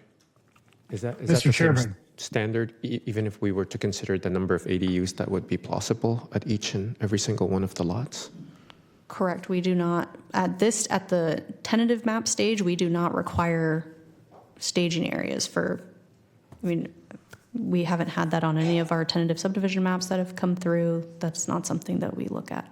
Okay. Thank you. Mr. Chairman. Mr. Verga. So I'd like to try to get some clarification. We're talking about a tentative map and a subdivision of a property, not an actual building of a home that requires permits and all the rest. And my limited experience is you have the map approved, and then you go forward to get permits and all the rest, which require you to be able to go to the planning department and say, this is what we're doing, this is how we're doing this, and it's consistent with the split. So I think we're talking two different things. We don't ask people for a plot site for laydown areas when we talk about doing maps. It's usually that kind of question comes along the line when you start talking about building. That's my understanding. Thank you, Commissioner Verga. With that in mind, do you have any other questions for the staff? I neglected to ask you first. No, that's fine. In terms of you asking me first, that's okay. My only question would be, I'd like to have the staff somewhat address what the original petitioner, Pellet, who just stood up earlier, the gentleman who talked about all the different areas, how his interpretation of the county's review of this doesn't comply with what the county staff are saying it complies with, like the RMA, that whole area that, they're saying we didn't do our due diligence to make sure it applied. From what I've read, and again, I'm not a planner, but it sounded like we went through all those things and considered those issues. But the way it was presented, it didn't sound like the the plaintiff was saying it was something we've done. So is it possible to have staff come up and kind of clarify a little bit that for us? I think that's more than possible. Is that something? Sorry, we're just hearing a little bit of a feedback here, Commissioner Verga. I'm sorry. Not you at all. I think there's just I think there's another hearing outside of this room. Director Smith. That would be my request, that staff would kind of clarify those original issues being brought up from the original person. I concur with Commissioner Verga. Director Smith or Ms. Gutierrez or Yes. Mr. Baltasar. Commissioner Verga, can you clarify specifically what areas you would like clarification on? Is it the neighborhood preservation area ordinance? One was the neighborhood area preservation. Mm-hmm. One was the lack of a new RMA. And then there was one other one that kind of stuck out that it sounded like we were exact opposite in terms of what we thought versus what the individual was saying they thought. It was in the original presentation. It was part of those 5 or 4 conditions that was talked about. Yeah, I can, I'll kick us off and start with the neighborhood preservation area. So I do have a copy pulled up. It is on our new land use regulation library. So the purpose, I will state that there are 6 sections provided for this neighborhood preservation area. The purpose is to preserve and protect the unique semi-rural residential character of the neighborhood described in Exhibit A, which provides the boundaries, and to further the purposes of the Carmichael Community Plan. One of the sections is permitted uses and development standards, both of which defer back to the zoning code. So there are no specific or unique development standards or use regulations provided in this neighborhood preservation area. The development standards section specifically says the uses, conditions, and development standards applicable to the underlying zone shall be applicable to the property described in Exhibit A. So really what we have to go off of is to the purpose, which is to preserve and protect the unique semi-rural residential character of the neighborhood. And this particular lot split is compliant with all of the lot standards of the underlying zoning district. So that is why we are saying that it is compliant with the NPA, with the neighborhood preservation area. Go ahead. One thing to add to that, there is a clause in the NPA that says, let me find it real quick. It's under subsection 534-15, the findings, and it says, It is in the best interest of the residents of the area described in Exhibit A, which is the area, and the County of Sacramento that the semi-rural residential character of the existing neighborhoods be preserved, protected, and maintained by restricting development not consistent with existing zoning designations. And so this property, and the staff report points this out, this property is zoned RD2. The lot split that's proposed is consistent with that zoning. It is not inconsistent with the zoning. So as Ms. Gutierrez pointed out, we were looking at both the section, the original intent up in the heading, and then this sentence in 534-15, looking at whether this proposal of the tentative map was either consistent or inconsistent with the RD2 zoning and the applicable development standards. Directors, go ahead, Commissioner Verga. I just want to make sure I understand. So we're saying that sounded like a pretty general statement, but what we're saying is that this new lot map is not going to be outside of what's currently existing in that area. Am I restating that correctly?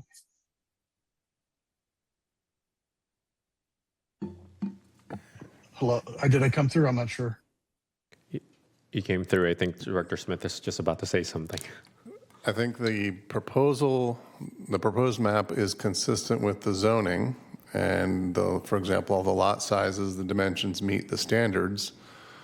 Obviously, adding one house on a new lot would be a change in the circumstance that the neighborhood is used to, for sure. So it's not no change. Okay. Well, I just wanted to make sure I knew exactly in my mind what we were talking about. The other question is the RMA. The original appellant said that there should be required a new RMA, and that everybody seems to be acting like we're requiring a new RMA, but we're not requiring a new RMA. Can we get some clarification on that? Yeah, good afternoon, Christian Balthazar, Associate Planner. I just wanted to note that the appellant correctly noted that Condition 24 does require a fire road maintenance agreement between all parcels connected and served by the fire access roadway.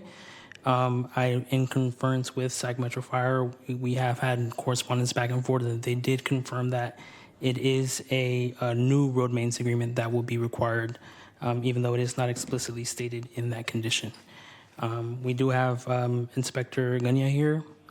He has confirmed that if a change needs to be made to explicitly read a new fire road maintenance agreement is required, that is something that Sac Metro Fire would be comfortable with, and we can have them confirm that as well.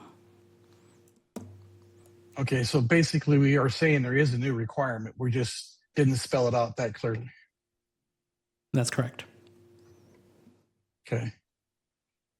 I'm failing having a senior moment, so I can't remember the third issue that was brought forward, but I'll defer back to the other commissioners for any of their questions, obviously. Thank you, Commissioner Verga. Commissioner Devlin, do you have any comments or questions? Well, just a few, unless you're...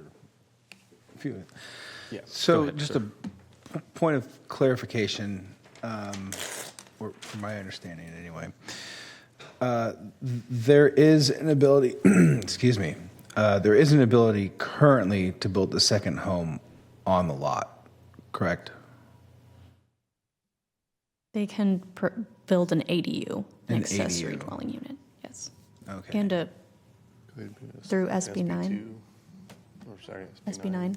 SB9, Senate Bill 9 also allows a second primary dwelling unit as well. Okay.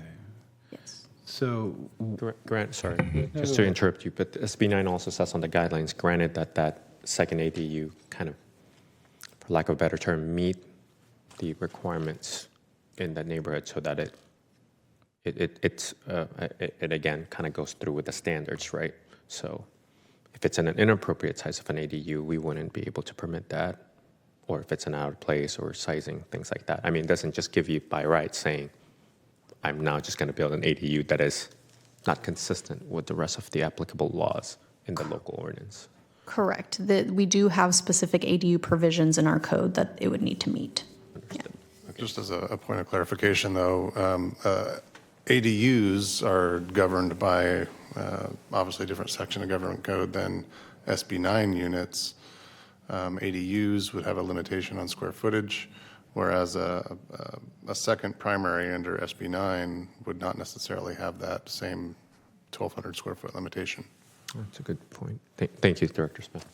Sorry, sir. I interrupted No, thank you for the clarification.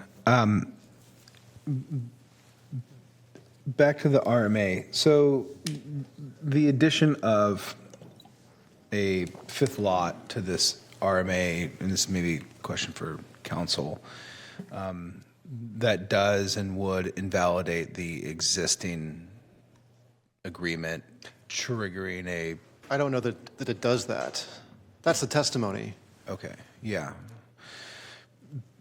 Potentially triggering a new management agreement. And so I guess if I'm understanding this correctly, under SB 9, the addition of a second home dwelling unit, potentially by right, this is more of a question of the subdivision and then where the burden lay of the roadway management agreement.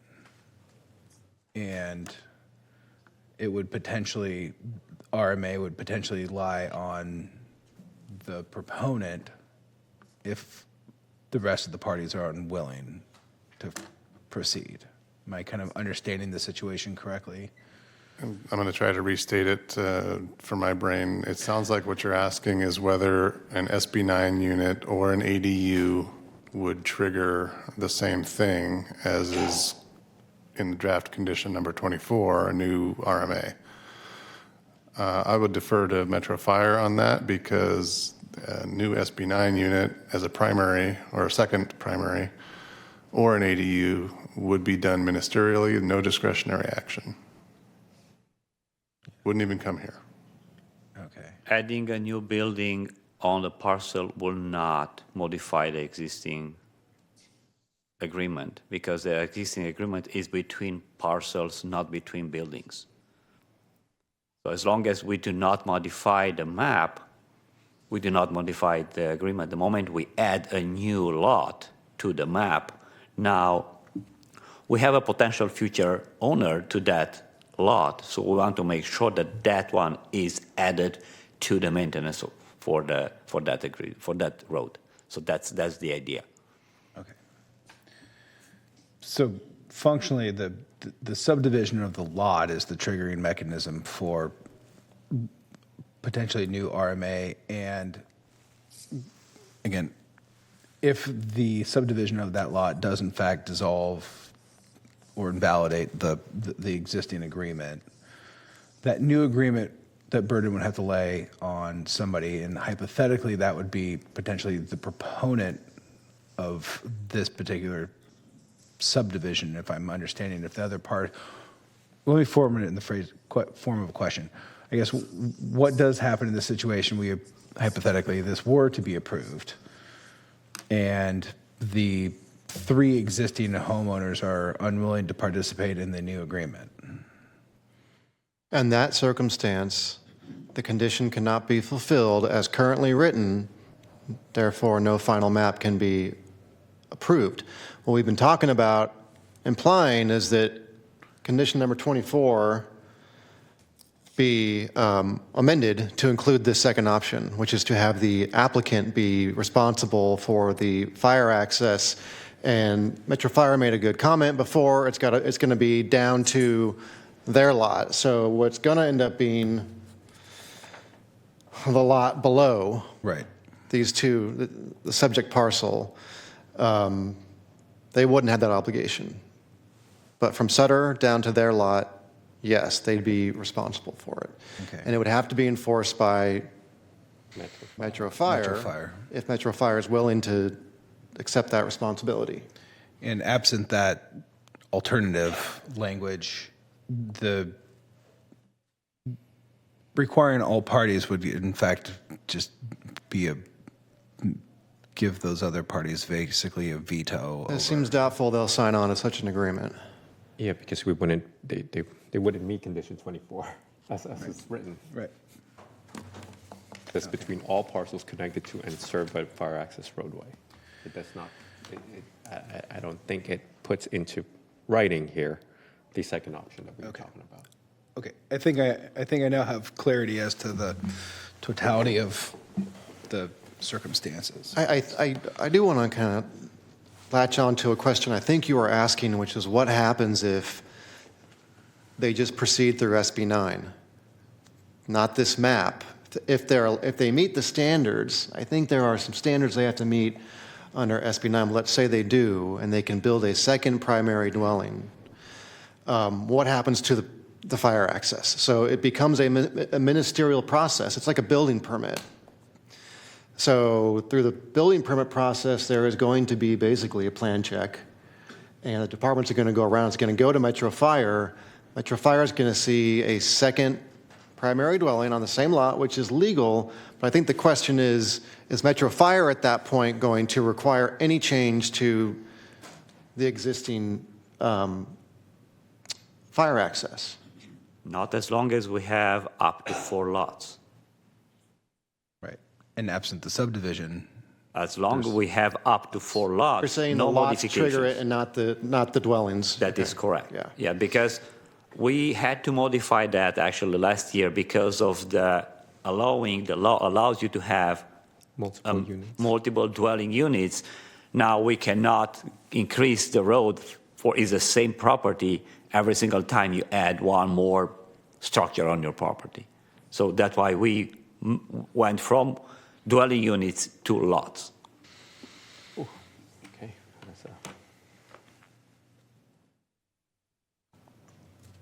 So, Commissioner Berger. Commissioner, yeah, let me make this a little bit muddier.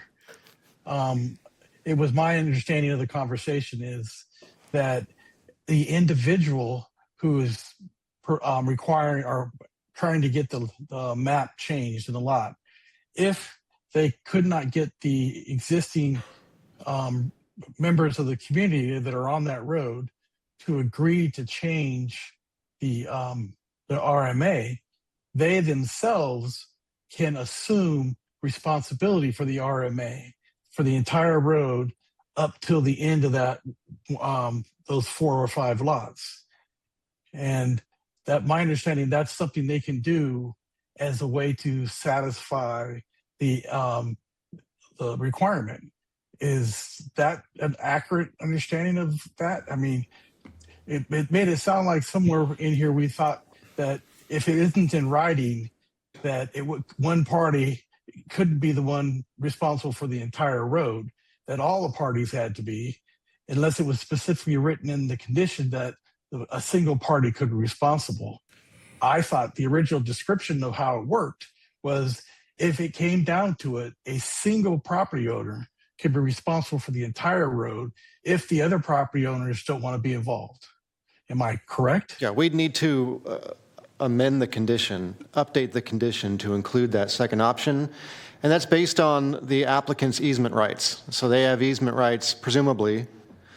I'm not making a final adjudication on that if that's an issue in any way, but presumably they have easement rights from Sutter to their, what would be the lower lot.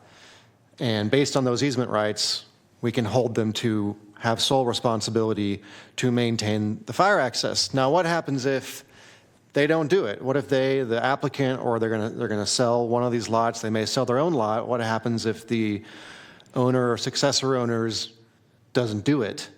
And the first 2 lots are looking at a crumbling fire access road. We need to preserve their right. This condition and this declaration of covenants that needs to be recorded would not be to the exclusion of the rights of, I'm going to call them parcel 1 and parcel 2 from the existing parcel map to maintain the fire access road. But the initial responsibility is going to be on the applicant with the fire district enforcing that. In theory, that's how it would play out, how it would work. Okay. So you're saying that that number 24, if it was to stay in place, would have to be modified. I'm saying if you leave it the way it is, there's no way they're going to get to a final map. They can't. They're not going to be able to bring back a mutual agreement from all the adjacent owners that signs on to a maintenance agreement. Okay. Without, I'm sorry. Go ahead. Yeah, Commissioner Verga, your understanding is correct. If we were to move to that direction, number 24 would have to be amended to essentially describe what Bill had said, and on top of that, provide protections for both parcels 1 and 2 to ensure that they wouldn't be encumbered should that not go through. So it's a little bit of a complicated adjustment, but I think that is what I'm understanding. There has to be a modification for condition number 24. Yeah, I jotted something down for an option B, basically, for condition 24, if we get that far. So we can, if we get that far, let's keep discussing, but. Understood. Perhaps a clarification or a question as it relates to, this is me over here, Borja. Yeah, sorry. Excuse me, Chair Borja. Thank you, Mr. Smith.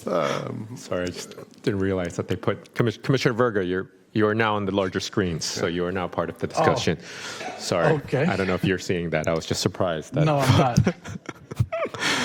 So clarification for County Council, even though condition 24 doesn't explicitly say it has to be a mutual agreement by all parties, the intent or the implied assumption is that all the property owners have to sign on as opposed to one property owner. So my assumption of the language, and I don't disagree that it's confusing or vague, 24, maybe 23, but when it refers to the fire access, as I stated earlier, my assumption that means the whole stretch. Mm-hmm.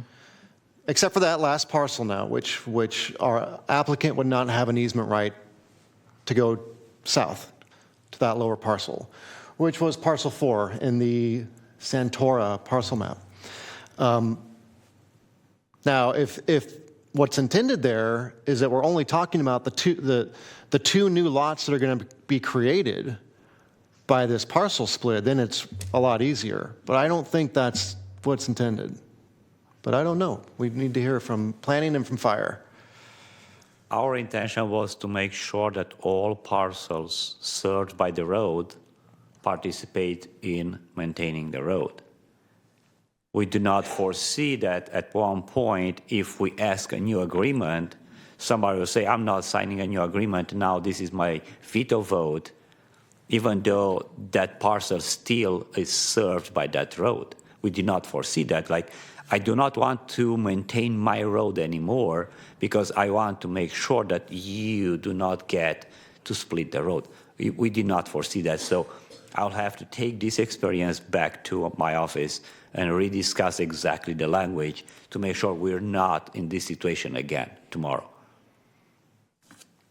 Thank you, Mr. Carney. Director Smith, did you have any follow-up questions on that or comments? No, I just wanted to understand County Council's reading and the explanation by Metro Fire, so that's sufficient for me. Yeah, and I think it should also say, I think both 23 and 24 should say, provide a new fire access agreement, because that's what is being requested here. So there's no confusion. Provide a new RMA for 23 and 24. So while we're talking about 23, I did have an email exchange with Metro Fire earlier today or late last week. Now, 23 is talking about access. 24 is talking about maintenance. And we talked about, I said, well, is 23 requiring all the other parcels to sign on to this access agreement? And sorry if I'm speaking for you, but tell me if I'm wrong, that Metro Fire needs access, basically permission from every lot up and down the private drive. But they may already have access permission from these other lots. So 23, you may only need the access permission from these 2 new lots? It's very technical. So if you ask me, I do not know exactly what to answer right now. We do want to make sure we can get to all the properties. And we want to make sure that that road is maintained. That is the intent of these 2 conditions in the planning documents. Now, exactly, as I said, the wording and exactly how is that interpreted, because in my mind, we need to make sure this, even if it's the new 2 parcels is the same owner, we want to make sure that these documents are updated, because it's potential those parcels to change hands. That is the intent, to make sure that that is recorded under the parcel, and the parcel is responsible for that. Now, exactly how that works technically with access, I am not a lawyer, so I do not know if that one is correct or not. That's fair.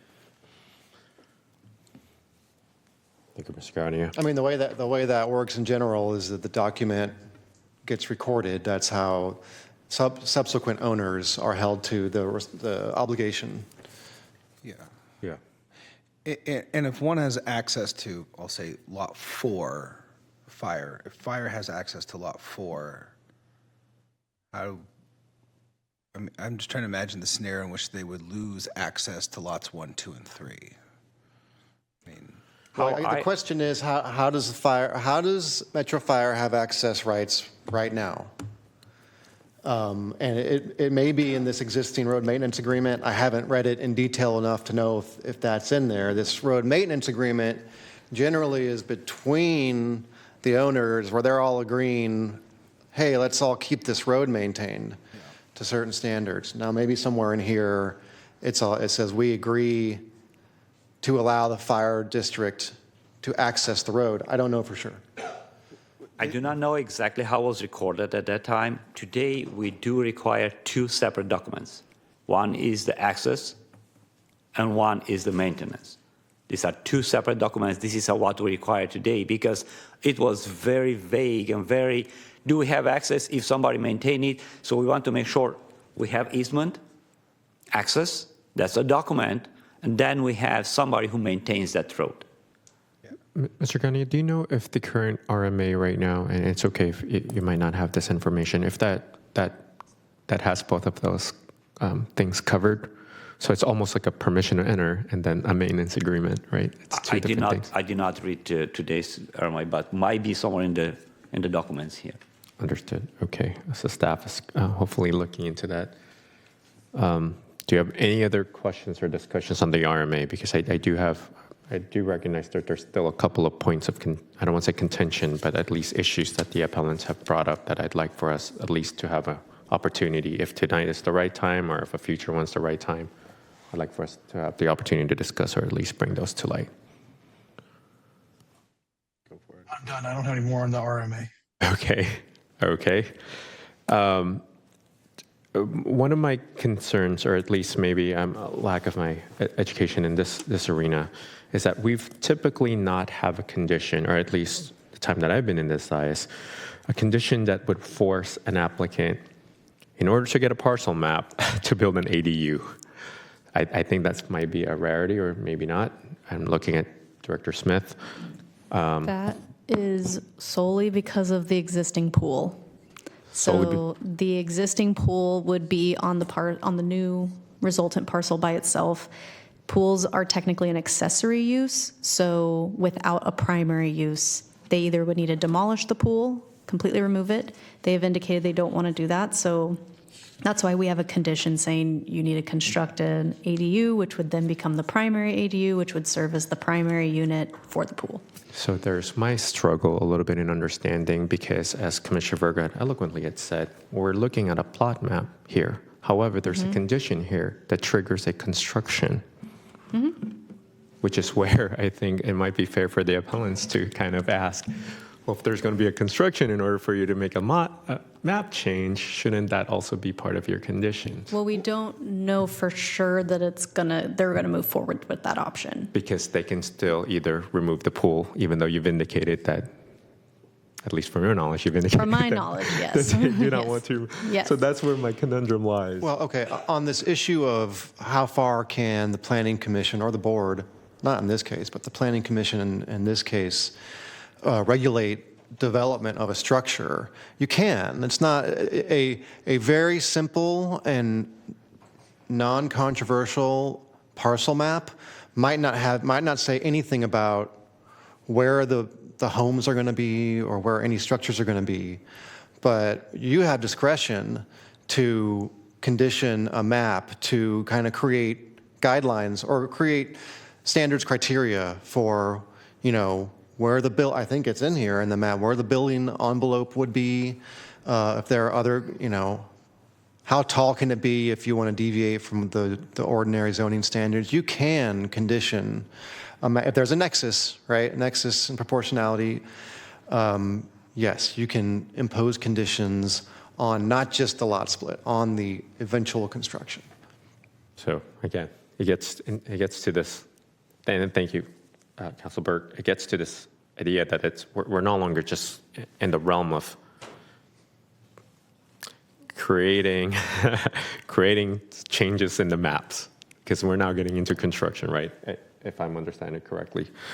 And so, are there any questions about that, Commissioner Virgo or Vice Chair Devlin, about that is condition number, it's highlighted in our documents. That's condition number 10. Prior to the filing of the parcel map, an ADU shall be constructed on a proposed parcel, and all utilities relating to the existing pool on site must be connected to this future ADU. Should an ADU not be constructed to establish a primary use, then the pool shall be removed. Based on your conversation just now, no, I don't have any questions. I did prior to that, but okay, now I don't. Okay. Commissioner Devlin? Not on that item. So just want to remind again the commission that we do have the ability again to have the nexus to go a little bit further in the conditions that's being presented to us today, with discretion and guidance by the process. Neighborhood Preservation Act and the NPA, Director Smith. I was wondering if we could go to that. There were concerns regarding ensuring that it does meet the NPA. Trying to look at all of the documents that were presented to the zoning code administrator. I think this project didn't go to our dais, right? It went to, so this is the first time that we're hearing this. Correct. And The original hearing was done by the Subdivision Review Committee and Zoning Administrator. Zoning Administrator, okay, that's SEC and the SA. How are we meeting the NPA? Let's open with that question. Yeah, sure. Thank you. So I think Kimber initially responded to that one. I think it was the same question that Commissioner Berga had. With respect to the NPA, it talks about deferring to or not specifying any additional development standards in the NPA itself. It points back to the underlying zoning code. And so staff's analysis of the proposed lot sizes based on the existing zoning was that it met the applicable development standards. The only deviation, I think, as Christian pointed out in his presentation, was for the additional lot to be served by a private drive. Okay, but correct me if I'm wrong, sir. The NPA is not just limited to the size of the DV. There's others. No, it's just limited to, sorry, I'm trying to look for the NPA right now. It was not. The NPA, the purpose of the NPA does state to preserve and protect the unique semi-rural residential character of the neighborhood described in Exhibit A and to further the purposes of the Carmichael Community Plan. Then if you look down at the development standards section, it says the uses, conditions, and development standards applicable to the underlying zone shall be applicable to the property described in Exhibit A. There are no specific development standards or use regulations provided in the NPA. Unless we go to subsection E that says the ordinance consistent with the intent of the Carmichael Community Plan goals and objectives, right? So that would Right, trigger. which we do have an analysis in the staff report of the Carmichael Community Plan and its policies. Okay. Okay. Do you have any questions regarding the NPA, Commissioner Verga? Yeah, basically, you kind of got it closer to what I was trying to figure out. Did the review by staff show any conflict with now what's being identified as the policies versus basically the body of the language of that section?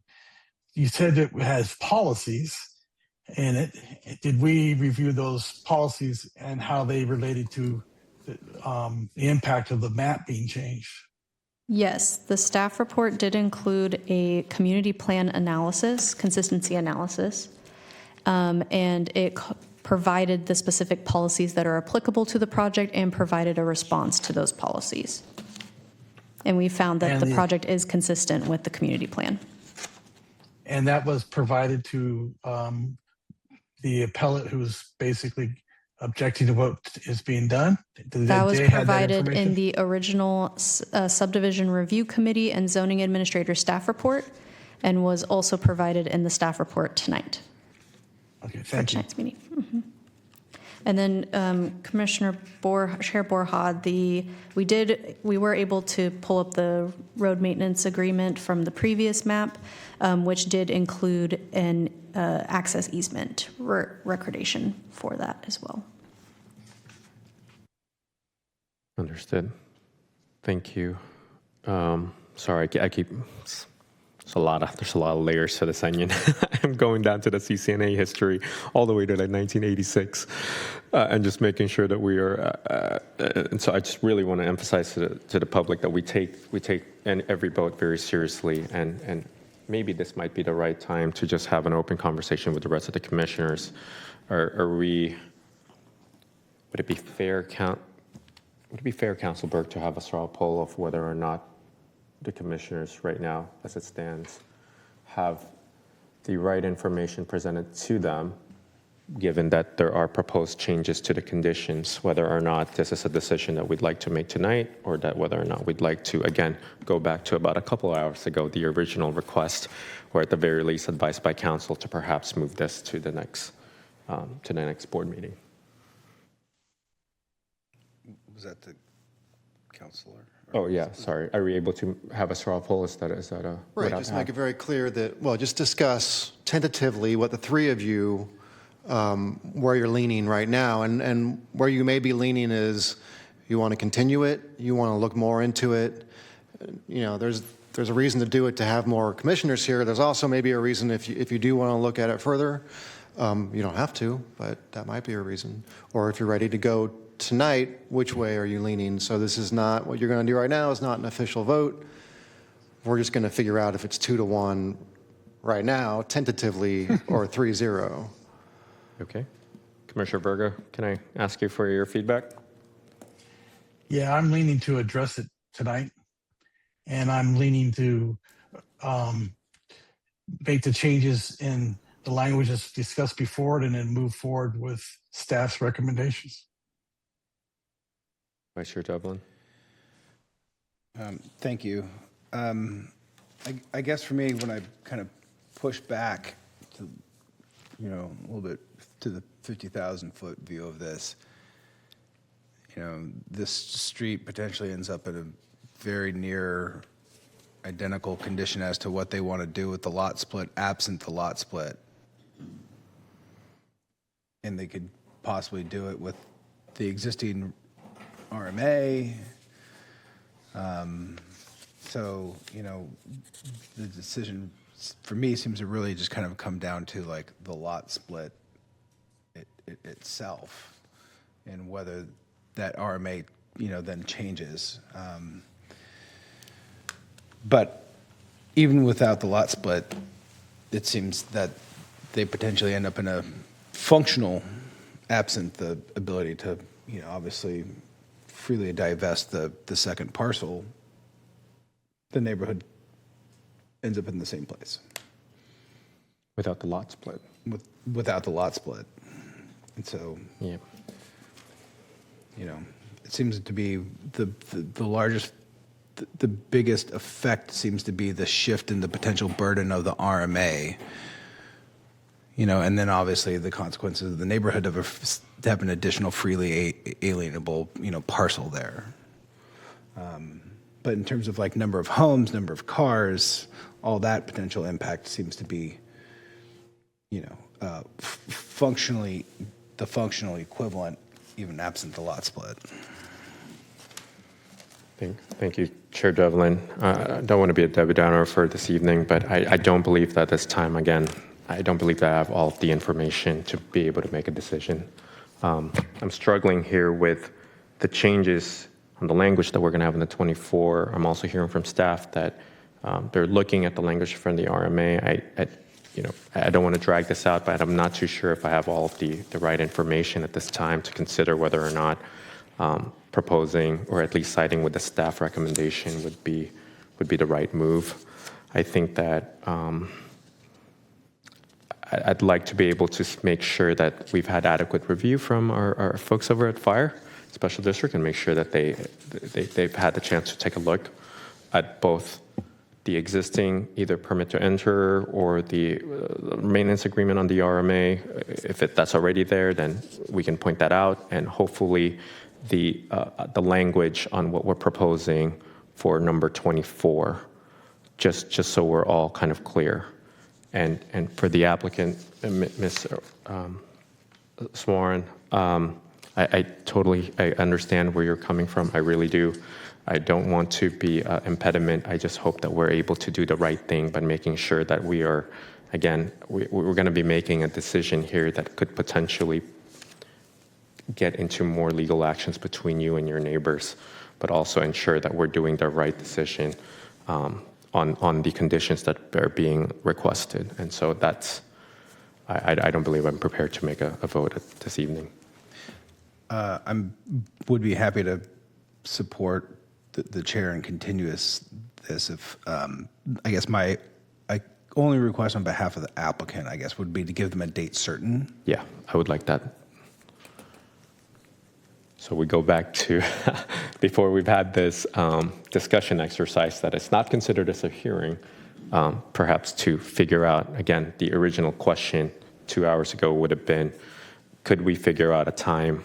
And then by that time, hopefully iron out all of the other details. We've had a hearing now. Oh, we've had a hearing. Yeah, if a continued hearing, okay. Will that be meeting number 5 or? The next meeting would be 5. Okay.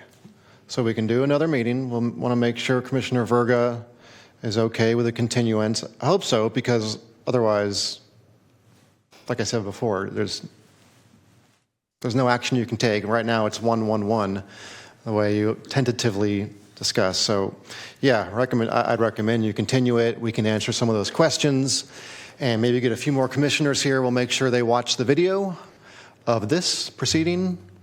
And if we can get a date certain in July or earlier, if possible. I guess to the applicant and the appellant, maybe if they have input as to, I don't want to schedule something. Yeah, and sure. then have them both be like, well, that doesn't Chair's work discretion. for us. Yeah. I'd like to be able to have a date certain, Director Smith. If you want to bring them down, we can talk about it. You would have to specify what the date is in your vote for us to continue it to a date certain. Right. We were looking at July 13th, July 27th. So if the applicant and the appellants can let us know which of those dates is better for you. July 13th? Yeah. July 13th? We're good for both dates. Okay. We will go with the earlier date, which is July 13th. So I know I'm the one that has, I guess, is going to put this forward, obviously, but I agree with what you're saying. I just want to make sure that the issues we have addressed tonight get resolved and brought forward at the beginning of, if it's July 13th, we do it on the July 13th, so that we're not in the middle of this again for another 2.5, 3 hours. Fair point, Commissioner Verga. I think that I'm confident that our staff have taken down their notes and then kind of looked at the points of, I don't want to say contention, but more so of technical things that we would just need to address and iron out. I would appreciate a summary of those, though, because I do not think it is clear to me, unless it is clear to others. Okay. Well, it's not clear to me, so you're Yeah. not the only one. Okay. Great. Okay. Perhaps I can start. I'd like to be able to just make sure that we addressed everything that's related to condition number 23 and number 24 as it relates to the road maintenance agreement. And just have the perspective of fire that whatever condition language that would be presented by staff, that they are comfortable with that language, both in the legal and also operational, and that it also that they would have the ability, not the ability, but they are supportive of ensuring that they would enforce whatever 23 and 24 would end up being, whether that's A and B. I think that's the biggest. And I think that's the biggest one for me. And then perhaps maybe at the staff report, if you could just address this whole, I don't know if it's a cart before the horse, but there's cascading effects about this lot split would require a construction of an ADU or a removal of a pool. However, again, there's a contention that the staff report might have been silent on requiring or addressing the construction plan or staging plan that would then be triggered by the, again, option A, which would be the construction of the ADU. So perhaps just a one sentence or just a staff discussion about that. Those are my two biggest requests, and I do believe that you can summarize or at least point us out to the rest of the commissioners who may not be in attendance today, the discussion that we have on how the staff analysis addresses the concerns regarding the Neighborhood Preservation Act, and again, pointing out both to the NPA as well as the initiating ordinances and the intent back in 1986, as well as the intent back in 2002. Mr. Chair, if I could just maybe yes, please. Just my own clarification. I think for me, 23 and 24, just making sure that we're clarifying when those come back, both the RMA and the access, which appear to be separate. So we can just make sure that we have clarity on both of those things separately. Unless the RMA is already both the access and the maintenance. That's what's currently in place with the current layout. With the proposed split, that is where the new road maintenance agreement and the new access easement would need to be in place. So you would have a new permit to enter, which is the access agreement plus the RMA. Okay. Correct. Clear as mud. Yeah. Commissioner one Verga. thing on the one issue on the RMA, which I know we talked about it, but I would like someone to be able to specify whether the RMA requires all parties to be involved or just one party. So when they come back with discussions about the RMA, please have that question answered. I mean, it sounds like at one point it could be just one party, and in combination with the others, it could be just all of them at one time, or just one regardless of the others. That's correct. That's gonna be the answer. It's gonna be either or. Yeah, it would be option A and option B. But I think, yes, sir, Commissioner Verga, you're correct. I think that the staff heard your concerns, and I think they'll be able to provide that as part of the edits to the condition. Okay. I don't have anything else to add. Thank you, Commissioner Verga. Ms. Gutierrez, does that hopefully give you a little bit of a summary, and I can. Yes. Okay.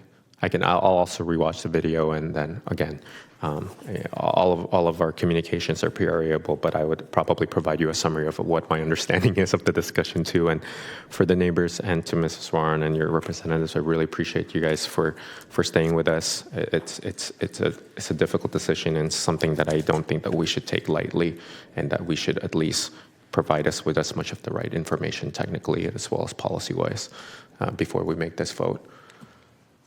May I request a motion to continue this item on July 13th? Is there a I'll motion? make the motion to continue. Second. Thank you. Madam Clerk, may we please call the roll, or the vote? Members Verga, Aye. Members Devlin, Aye. And Chair Borja? Aye. And that vote passes 3-0 to continue this item to July 13th. Thank you. Madam Clerk, can we please move on to item number 6? And that would be the Planning Director's report. I'll keep it brief this evening. Just note that we have our next hearing, which is June 8th. 4 items, a little bit of a potpourri. We have a cell tower, a smaller tentative map. We have another mine expansion down in the south part of the county. And then we have our 2023 zoning code amendment package, which is, I think we had a workshop here a few months back on that robust package. So get your thinking caps on, be ready. June 8th. Thank you. Thank you, Director Smith. I just do want to say a number of students that are studying public policy right now actually watched a couple of the videos that we've had, both on the ordinance amendments package as well as the economic development meeting, and provided really good positive feedback both on our discussions and also of all the things that we looked at. And so we appreciate that and look forward to that meeting. Okay, Madam Clerk, do we have, can we move to item number 7? And item number 7 is miscellaneous scheduling items. I will be sending out the attendance poll for the June meeting, so just look out for that. And if you have any conflicts, please let me know. Thank you very much. And then item number 8. Item number 8 is public comments, and we have not received any additional public comments. Okay, with that said, the time right now is 8:11. I'm concluding our meeting of May 11th. Thank you very much. Thank you.